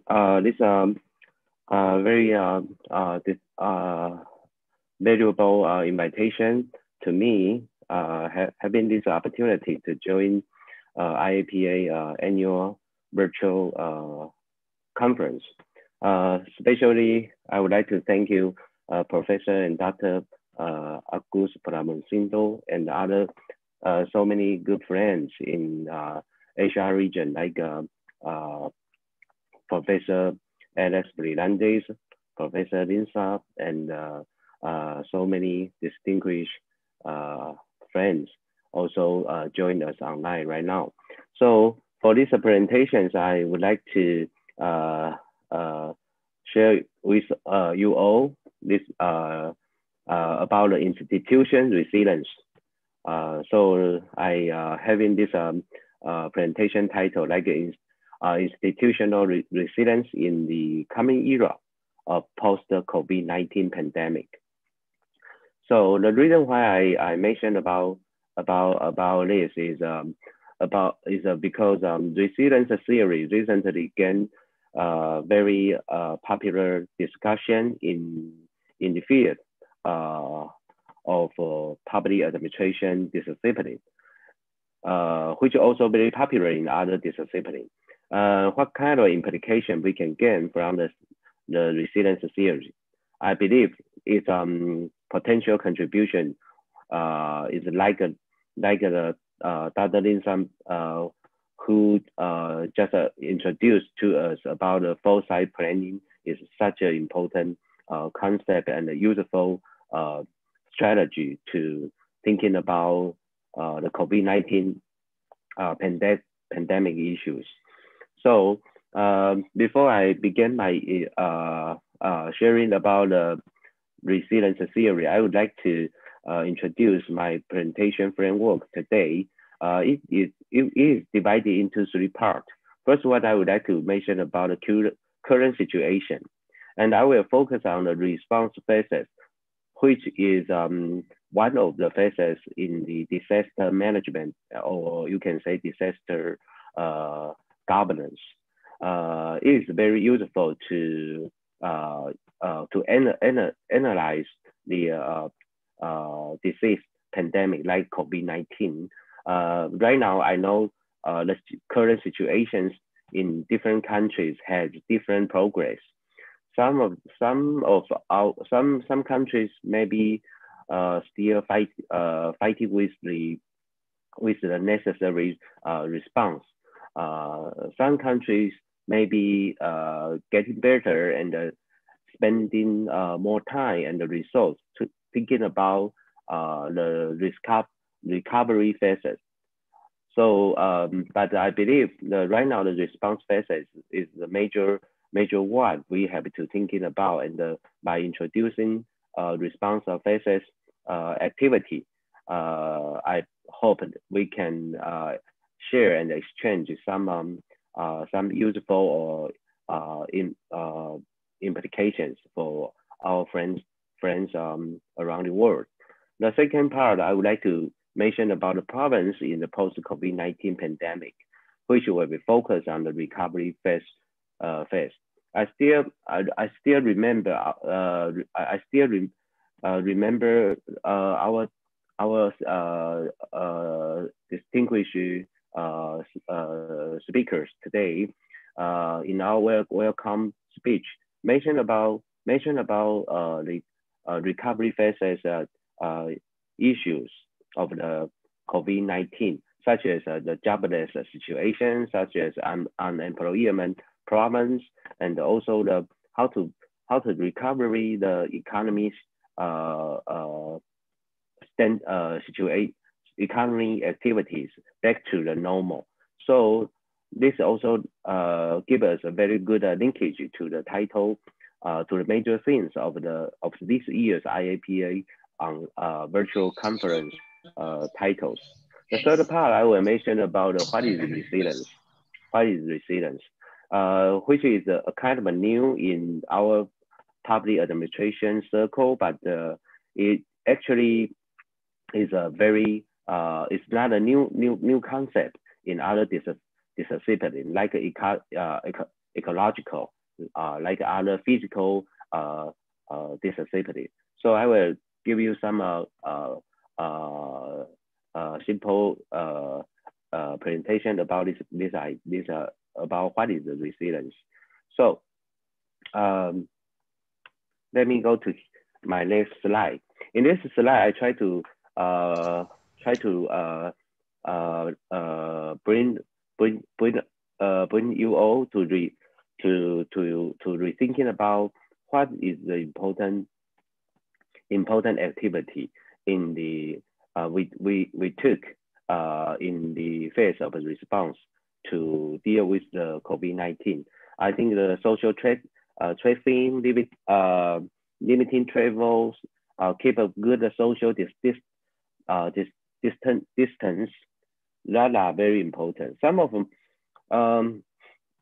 I think that kind of the regulatory policy did bring a very positive outcome to control to deal with the COVID-19.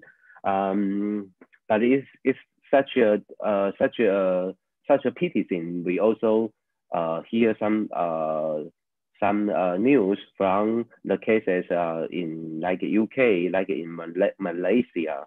Right now, the COVID-19 situation is getting, I should say, is not in the mode of very good control. So they probably will lock out, shut down the city border to try to bring the situation back to the normal. So I think the response phases we all right now share the common we have a common consensus about what are important activity we should apply in the phases of the response. So that's a kind of a recall about the COVID-19 issues. This one is updated data about the whole about the current situation of the whole the global society. So we can see the overall number is keep increasing and going higher and higher. So although some countries or some cities, their situation right now are getting better and under very good control, and the citizen or people's daily life already back to the normal. But I think most of the country and the city right now are still in the hard time to overcome and deal with the COVID-19. You can see some activity we took in Taiwan. You can see under the bottom of this slide, you can see in Taiwan we do the testing and the R&D policy. We took the pandemic preparedness structure. That are all very important things, and actually it brings a very positive result to the Taiwan in Taiwan. So it might be also useful strategy to other countries for your reference. This one is a major regulatory policies in Taiwan. You can see like a border control, like we have a good strategy in control of the community transmissions. And I think the health education and the fighting with disinformation is important in Taiwan, because right now we are in the era of social media. So everybody has a very convenient way and very the mobile facilities to share their idea, to share what they see, what they heard online, and those are probably the information not confirmed before share with other people. So the disinformation sometimes come from people are meant to do that, but most of the people they are not meant to do that, but the result cause a huge cost for the whole society and the government, the governance cost in the public side. So how to fighting with the disinformation and the broadcasting the good health educations are very important in Taiwan, and that can decrease the pressures in the governmental side, and make the government and society become to become one. And it is the evidence about cooperations. So the next slide, I will mention about the recovery phase, which I try to introduce the resilience concept or theory that matters. It is important concept that we can learn from it. So before I introduce the resilience theory, I would like to present what are the important issues, what are the problems in the post COVID-19 pandemic era. Because I think we share the consensus. Although we can overcome and go through the pandemic of the COVID-19, but all the countries, no matter in the society or economy or environment or human environment dimensions, are already suffer from the COVID-19 pandemic. So there are so many issues waiting us in the future. So that's the reason why I appreciate Dr. Linsa mentioned in her speech. She shared us about the foresight planning. I think a foresight planning can become a very useful and a very important idea and strategy in prepared to thinking about the necessary policy and the strategy activity for the coming post COVID-19 era. So here I try to mention about something we already done in Taiwan, which we can say the supportive tax measures. This kind of strategy is basically focused to make a response to the commercial issue, into the economy dimension challenge. So no matter direct or indirect tax measure that can help people, help individual, help worker, help individual, commercial entity, or even to the whole industry. And employee related measures are also important. So if we can prepare that well and in earlier, then we can decrease the impact about the jobless issue, about the corporate subsidy issues that are important things right now. We keep having a very serious discussion in Taiwan. So the next slide, I try to introduce some economy stimulus measures. You can see there are so many information in this slide. I want to go through all of them, but I just give you some examples. For example, the funding package from the commercial bank. Right now, the government encourage the commercial bank. They should bring more helpful package for their commercial partners. That of course, that based on the regulatory policy, bring a huge influence to the public bank. So that's what the government can do. Especially we are all in the same field of public administrations. So thinking about how to utilize the authority and the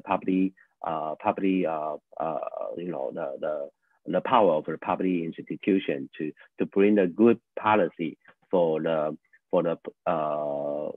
post COVID-19 era.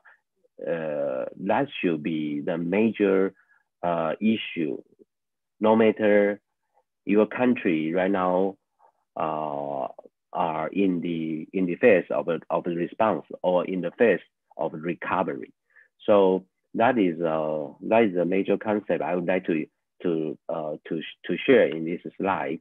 And then right now I would like to spend my presentation time to explain what is resilience. A couple years ago, I was conducting research. At that time, I noticed about the resilience concept is becoming very important in the European, and especially at that time, they try to apply the resilience to the natural disaster governance issues.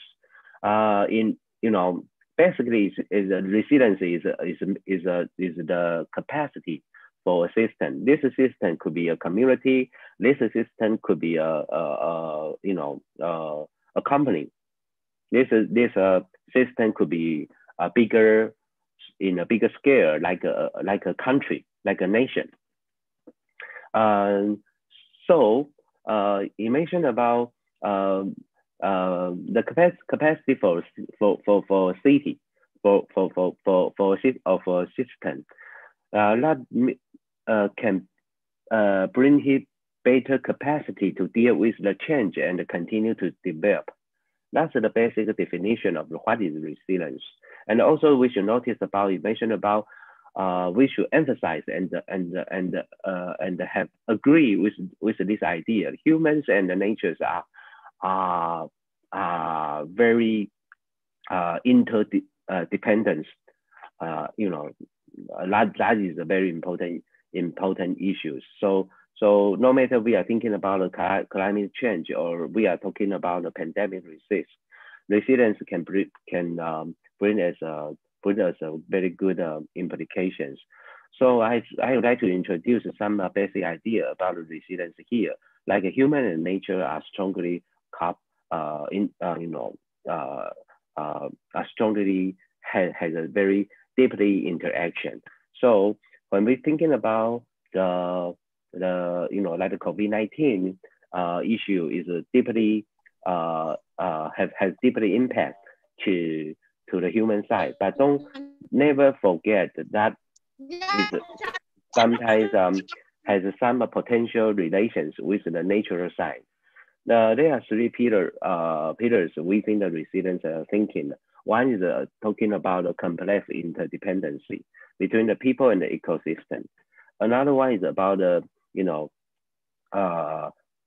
remind us to notice about the environmental change are always there. So we have to always thinking about the environmental change, which can divide into the human and the natural environment. Third one is about we should embrace learning, diversity, and how to adapt a wide range of complex challenges. So that's the basic idea I would like to introduce about what is resilience. But consider the time is so limited, I would like to introduce one one research center, which I believe they are a kind of pilot in the field of research of the resilience research. The institution I would like to introduce is Stockholm Resilience Center, which is under the Stockholm University, Sweden.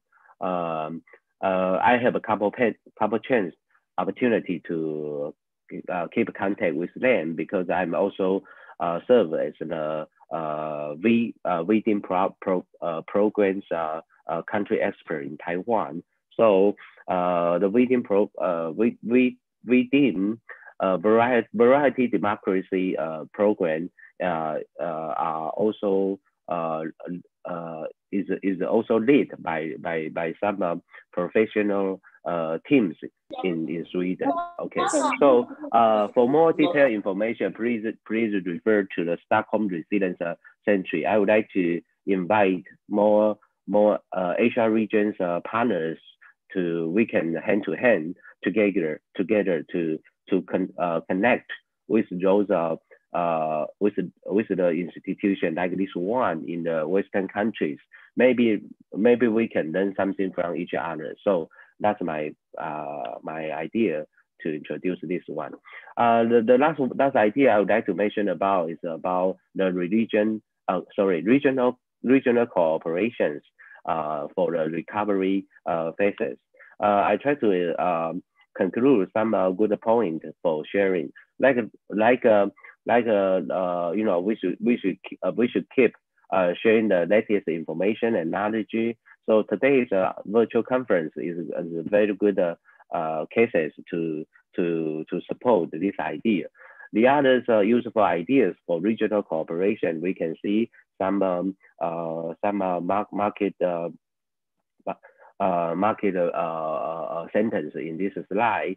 For example, we should share our idea about how to address economic impact, especially after the pandemic, or maybe during the pandemic.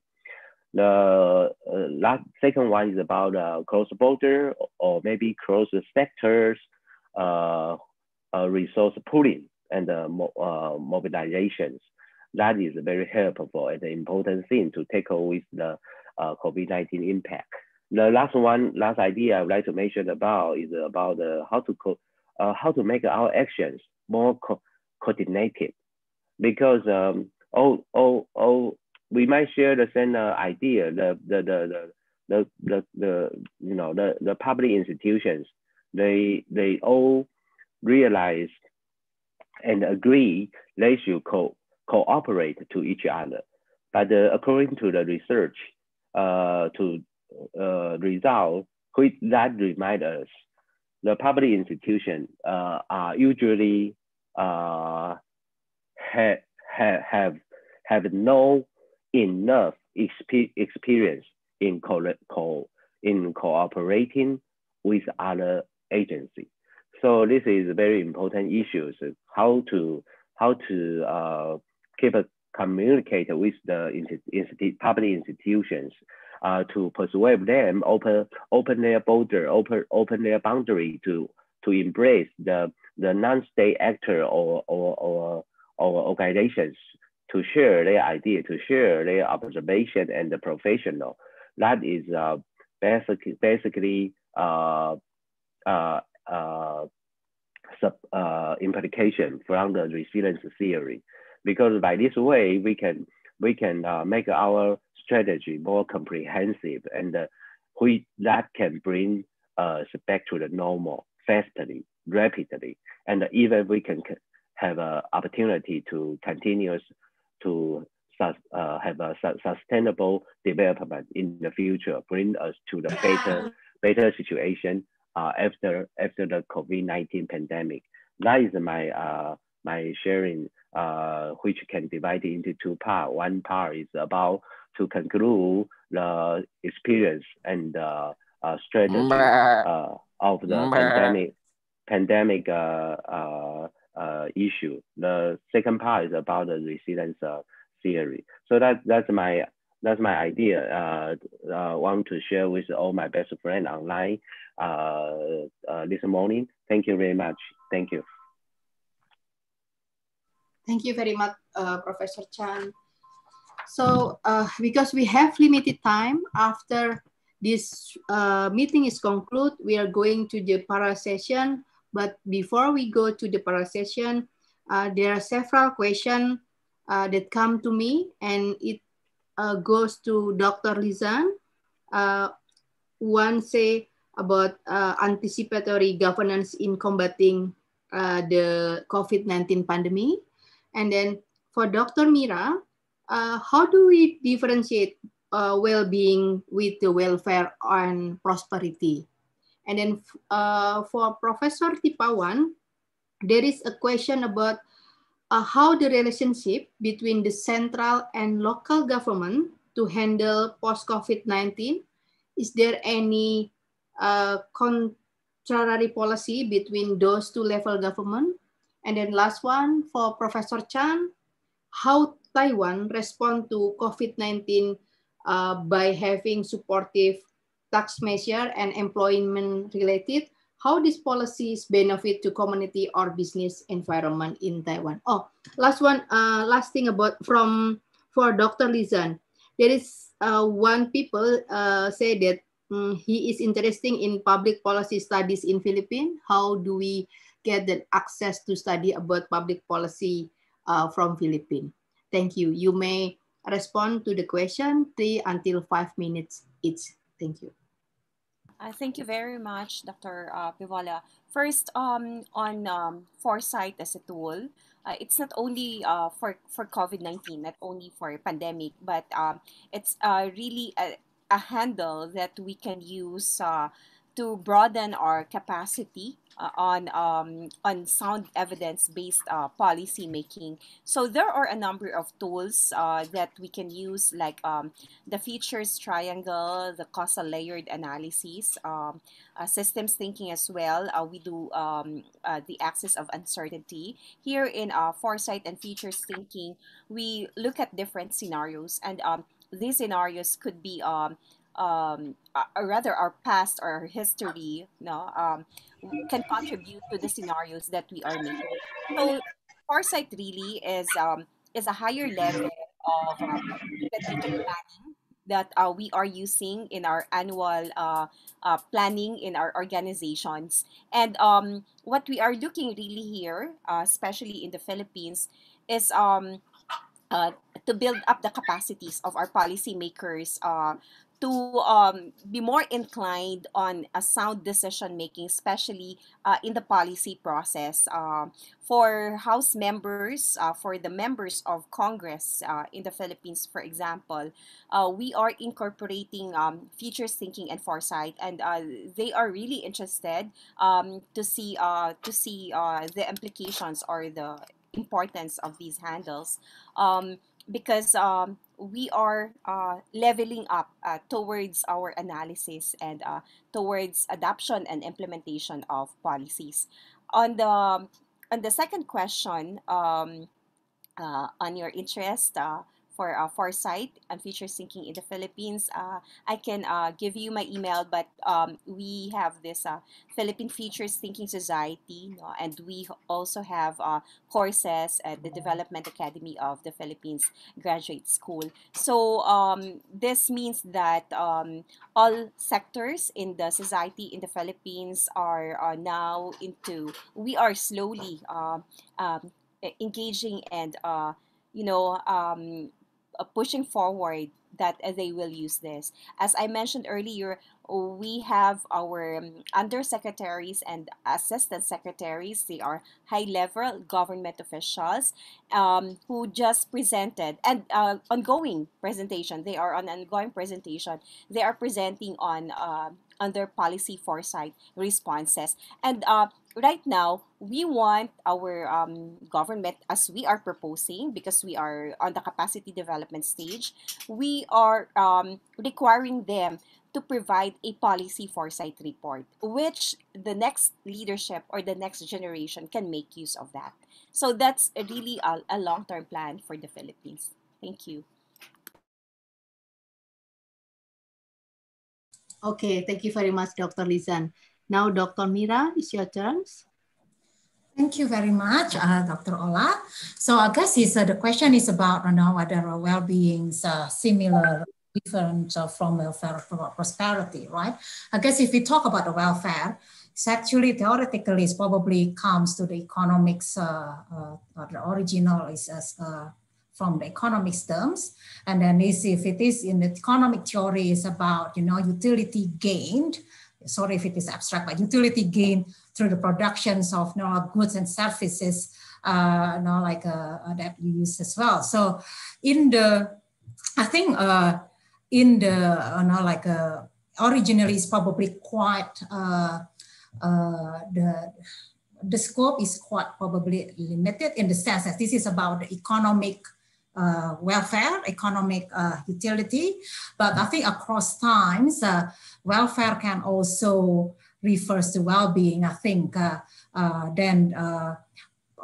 think the difference is maybe like if it is about, we talk about welfare, I think in a practical term, probably people think more about monetary indicators of welfare, like for example, in terms of income. And then, when we talk about, poverty or, prosperity, we use like a single unitary kind of indicators using income most of the time. Although, for example, in the case of Indonesia, because we don't have sufficient measurement, reliable measurement of income, we use actual expenditure or consumption like that to calculate that kind of welfare if in terms of the poverty measurement, for example. So I guess it's a well-being itself is probably broader. I think more comprehensive because it's cover much more than just the income or the economic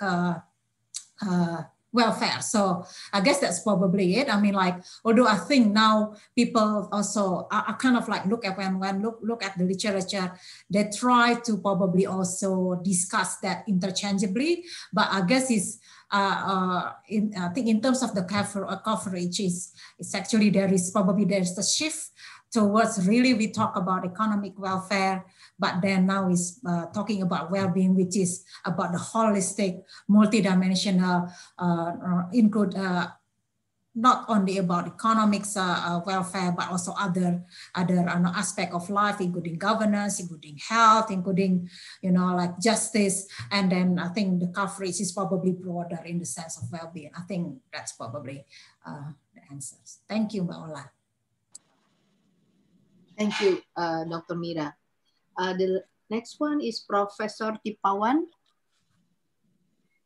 Prof. Tipawan. Yes. Yes. May I show you the slide? Sorry. Yes. This is actually I don't know whether you can see the slide. Actually, I prepared something, but I think we don't have enough time to talk about that. Okay. I would like to show you this. I don't know whether you see the case study. Just a moment. Do you see the case study that I just presented? Okay. Actually, this question is very interesting, and it's the topic that the United Nations would like the expert around the world to find the answer, and also maybe we can have lessons learned from the best practices around the world. You're asking about the relationship between, among central, regional, and local government, which is very important. In Thailand, we set up a COVID center, okay, in the central government, which formulate the policy to combat with the COVID-19. But for regional and also local government, maybe like other countries too, they're going to exercise their authority and adopt the policy to implement. Okay. In this case that I have just shown you for my presentation, is actually we have both collaboration between the central government and the regional or local government. In this case that I just showed, it's a bit like a conflict between these two levels. In the center, the government just said, not let their guard down. Don't let your guard down because we're afraid of the second wave of COVID. But what happened here, okay, in the list that I showed, that there's some group of soldiers that coming and maybe just escape to have a shopping outside, even they are in the quarantine. So when people know, that's trigger their anger. And if you see the timeline, you see that the response of the government is quite fast because the mass media also play this role too, because they also have a comment, and people also say something. That's the central government have to respond fast. And some other cases that I have prepared, I would like to show you this, but let me show you this. Actually, there are many regional and also some local governments that, excuse me, okay, this one actually is, we have a regional province, Phuket. I think it's very popular place for tourists, right? They went there quite a lot in the beginning of this year. But the problem is that we found many cases that infected COVID. What the province have done, maybe they're the first place that have the test of COVID faster than the center. And they also have a very nice presentation. So they have done this earlier than the center. And also some other provinces, we also have the, I think it's gonna be the best study or maybe the best practice, like in Buriram, another region, they also have done a kind like a screen to protect people to get COVID in the restaurant and in the shops. And this is the first place that have done this one first before the center. I mean, they have done the model, the screen to protect the customer in the restaurant. Okay? And also the local government also distribute the screen to every shops and restaurant in their province. I think this is also maybe a case study to see how the relationship among central, regional, and also local government can cooperate to reduce the conflicts that gonna happen in the future. And I think that we still need more case studies maybe around the world, as United Nations have asked. As the member of research funding in Thailand, we also have a project and invite everyone, also academic in Thailand, to explore more in the regional and also in the local government. And I think in the future, maybe we can have a collaboration to have this kind of seminar, and maybe we can have, can contribute some knowledge in the public administration area. Thank you. Okay, thank you very much. And the last one, Professor Chan. All right. Thank you for the correction. I think what we done in the field of the supportive tax policy is quite broad. It covers to the bigger industry and also to the individual commercial entity and also the individual workers. So, but if you want me to conclude in such a short time, I would say most of the policy is about the subsidy policy. So providing financial support to the industry, it is always collaborate with the public or private bank. So the banking is also a major major partner in Taiwan's cases, and some policies to the individual worker that are not come from the government budget resource. So the government try to allowment some budget to the individual worker. I give you a quick example for like a tax driver during the pandemic. People are not going out, so the they are the taxi driver. They have no business can do. So their household income are rapidly decrease, and make that make them in a very hard time of their in a hard time about their family economy. So for example, our Ministry of Transportation, they provide a subsidy to the individual taxi driver, give them help them to go through this hard time. The same arrangement, policy arrangement to the individual workers can be very similar to this kind of policy arrangement.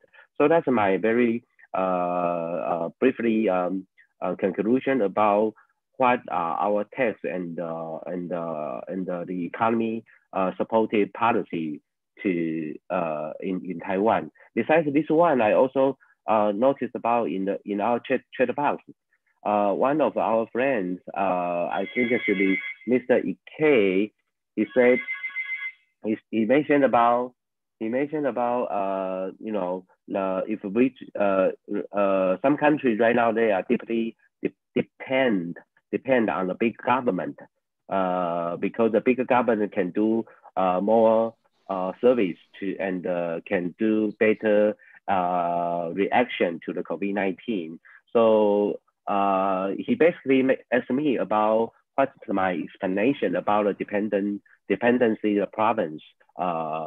My answer in the chat box is I mentioned about each countries are in a different phase of the government in the different governance phases. But I would like to say sometimes the bigger government are necessary, especially you put that under the historical lens to thinking about this question. But the other thing I would like to mention about is about the development of the third sector is important because it always takes time. It always takes time. But after decades later, you can realize without the development and the existence of the third sector, the resilience in the society, in the countries, sometimes they probably has no enough support and the profession resource to make a balance between the government, society, and the economy and the for-profit sector. So that's my rough idea, and just to also would like to thank you those friends mentioned about this question. Thank you. Okay, thank you very much. This is the end of the last session of plenary session 1. And on the behalf of IAPA, Indonesian Association for Public Administration, we would like to say thank you to Dr. Lisan from Philippines, to Dr. Mira from Canberra,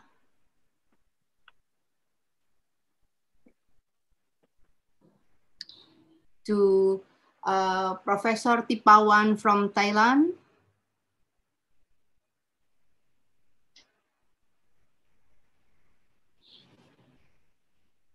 and to Professor Jose Chen from Taiwan. Thank you very much for making this annual conference happen. And Pak Agus, do you want to say something? Okay, thank you very much, my colleagues, Professor Tipawan, Professor Jose Chen, Professor Lizan, and also Professor Riana Miranti. You have done a very good job, and many questions, also many ideas have been presented, and many questions have been raised. So today we have a very fruitful discussion. And once again, thank you very much for participating in this conference. Thank you. Okay, thank you. So now, dear friends and colleagues, we are moved to the parallel session.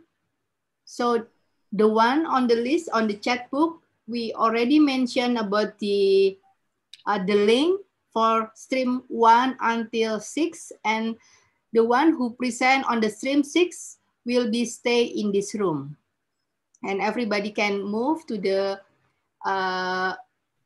link based on your stream. Okay, once again, thank you very much, and we hope you still can join on the last session of the best paper announcement at 5 p.m. Indonesian time. The second Thank you very much. What time? The second plenary would be in 1 p.m. Indonesian time. Indonesia bagian Barat time. Okay. Thank you, all the speakers, all the panelists. Thank you very much, and see you again on the next session. Thank you very much. Thank you, Professor Jyotirsen, Professor Tipawan, Dr. Lizan, and Professor Riana Miranti. Thank you, Dr. Thank you. And congratulations. Thank you, Dr. Rizan, Dr. Jyotirsen. Thank you. Thank you, Pak. Thank you. Thank you.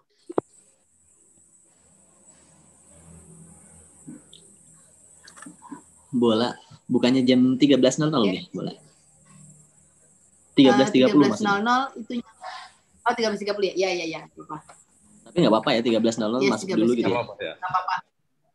Pokoknya nanti yang sudah selesai bisa langsung kita join di sini aja, Mas. Oke. Bola. Bang Rino udah siap. Iya, Mbak. Saya siap Untuk apaan stream nih? 4 dan 5 kayaknya Siap bang, thank you ya. ID dan passwordnya sama ya? Oh, sama nanti di breakout room, Mbak Lina. Yang di 4 dan 5 berarti ya? 45 ya, 45 di breakout room. Oke, thank you. Makasih. Bola ini nggak ada absennya ya? Absennya udah di ini, Mas Rino, apa namanya? Udah di daftar hadir yang untuk yang bayar-bayar itu. Oh ya udah, oke. Soalnya peserta nggak dikasih sertifikat, presenter aja. Oh ya udah, kok ini aja ya. Mbak Tuti, dirimu ya Mbak, yang itu ya Mbak? Mbak Ola, kalau yang itu tadi telat jam 8:05 itu enggak perlu, enggak apa-apa, enggak absen untuk ininya, linknya? Enggak apa-apa Bu, enggak apa-apa Bu. Nanti sip. Ada presenter yang dikasih sertifikatnya Bu. Oke, sip. Ya, makasih Mbak Ola. Sama Bu. Ibu, boleh saya tumpang tanya? Ya. Iya, Prof. Nik. Bapak Profesor, saya masih dalam link ini ya untuk panel kedua nanti. Masih, Prof. Ya. Masih, Prof. Jam 13.30, Prof. Ya, nanti istirahat dulu, Prof. Ya, terima kasih banyak. Terima kasih. Terima kasih, Prof. Sorry for waiting, Bu Nik. Tak mengapa. Saya mengikuti conference nih. Oke.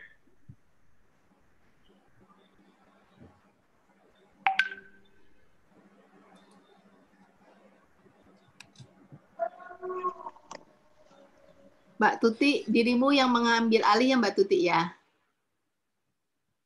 Di stream 6.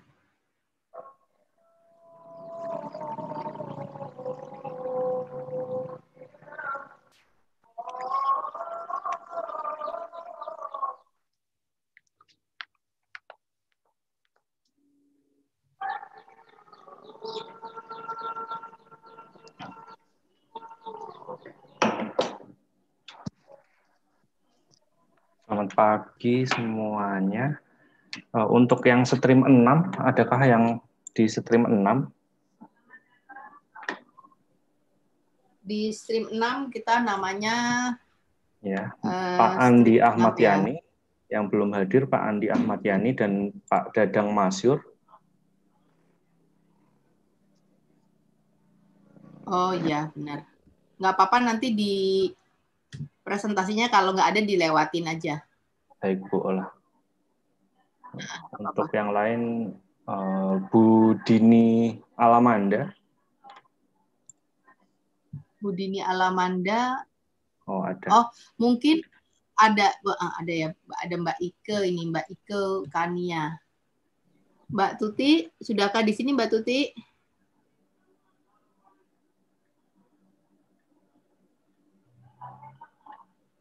Mbak Tuti sebentar.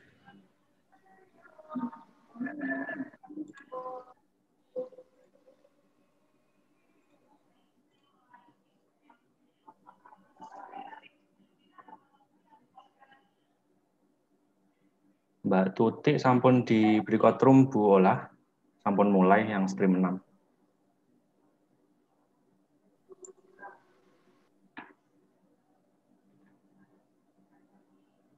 Gimana Bu, masih mute? Di link Zoom ini yang moderatornya bukannya Mbak Tuti ya? Iya, Mbak Tuti sudah di breakout Bu, sudah mulai sekarang. Tapi kan di breakout gitu, jadi ini beda. breakout apa? Oh, Ini yang main di sini room-nya, siapa Bu. yang moderatornya? Main room-nya Bu. Main room-nya? Ini, oh, main room-nya nggak ada berarti? Ya, tidak ada presentasi Bu. Ini hanya khusus untuk plenary session. Tidak. Ya, Bu Olah mau join? Berarti mohon semuanya dipindah saja ke breakout room. Oh ya, baik Bu. Oh, berarti ini ruangannya kosong ya? Iya, jadi semuanya saya assign ke breakout room 6 ya. Ya, makasih.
Berarti YouTube-nya di recording-nya di stop ya, Riz ya? Siap ya Bu. Bentar ya Bu ya. Ya.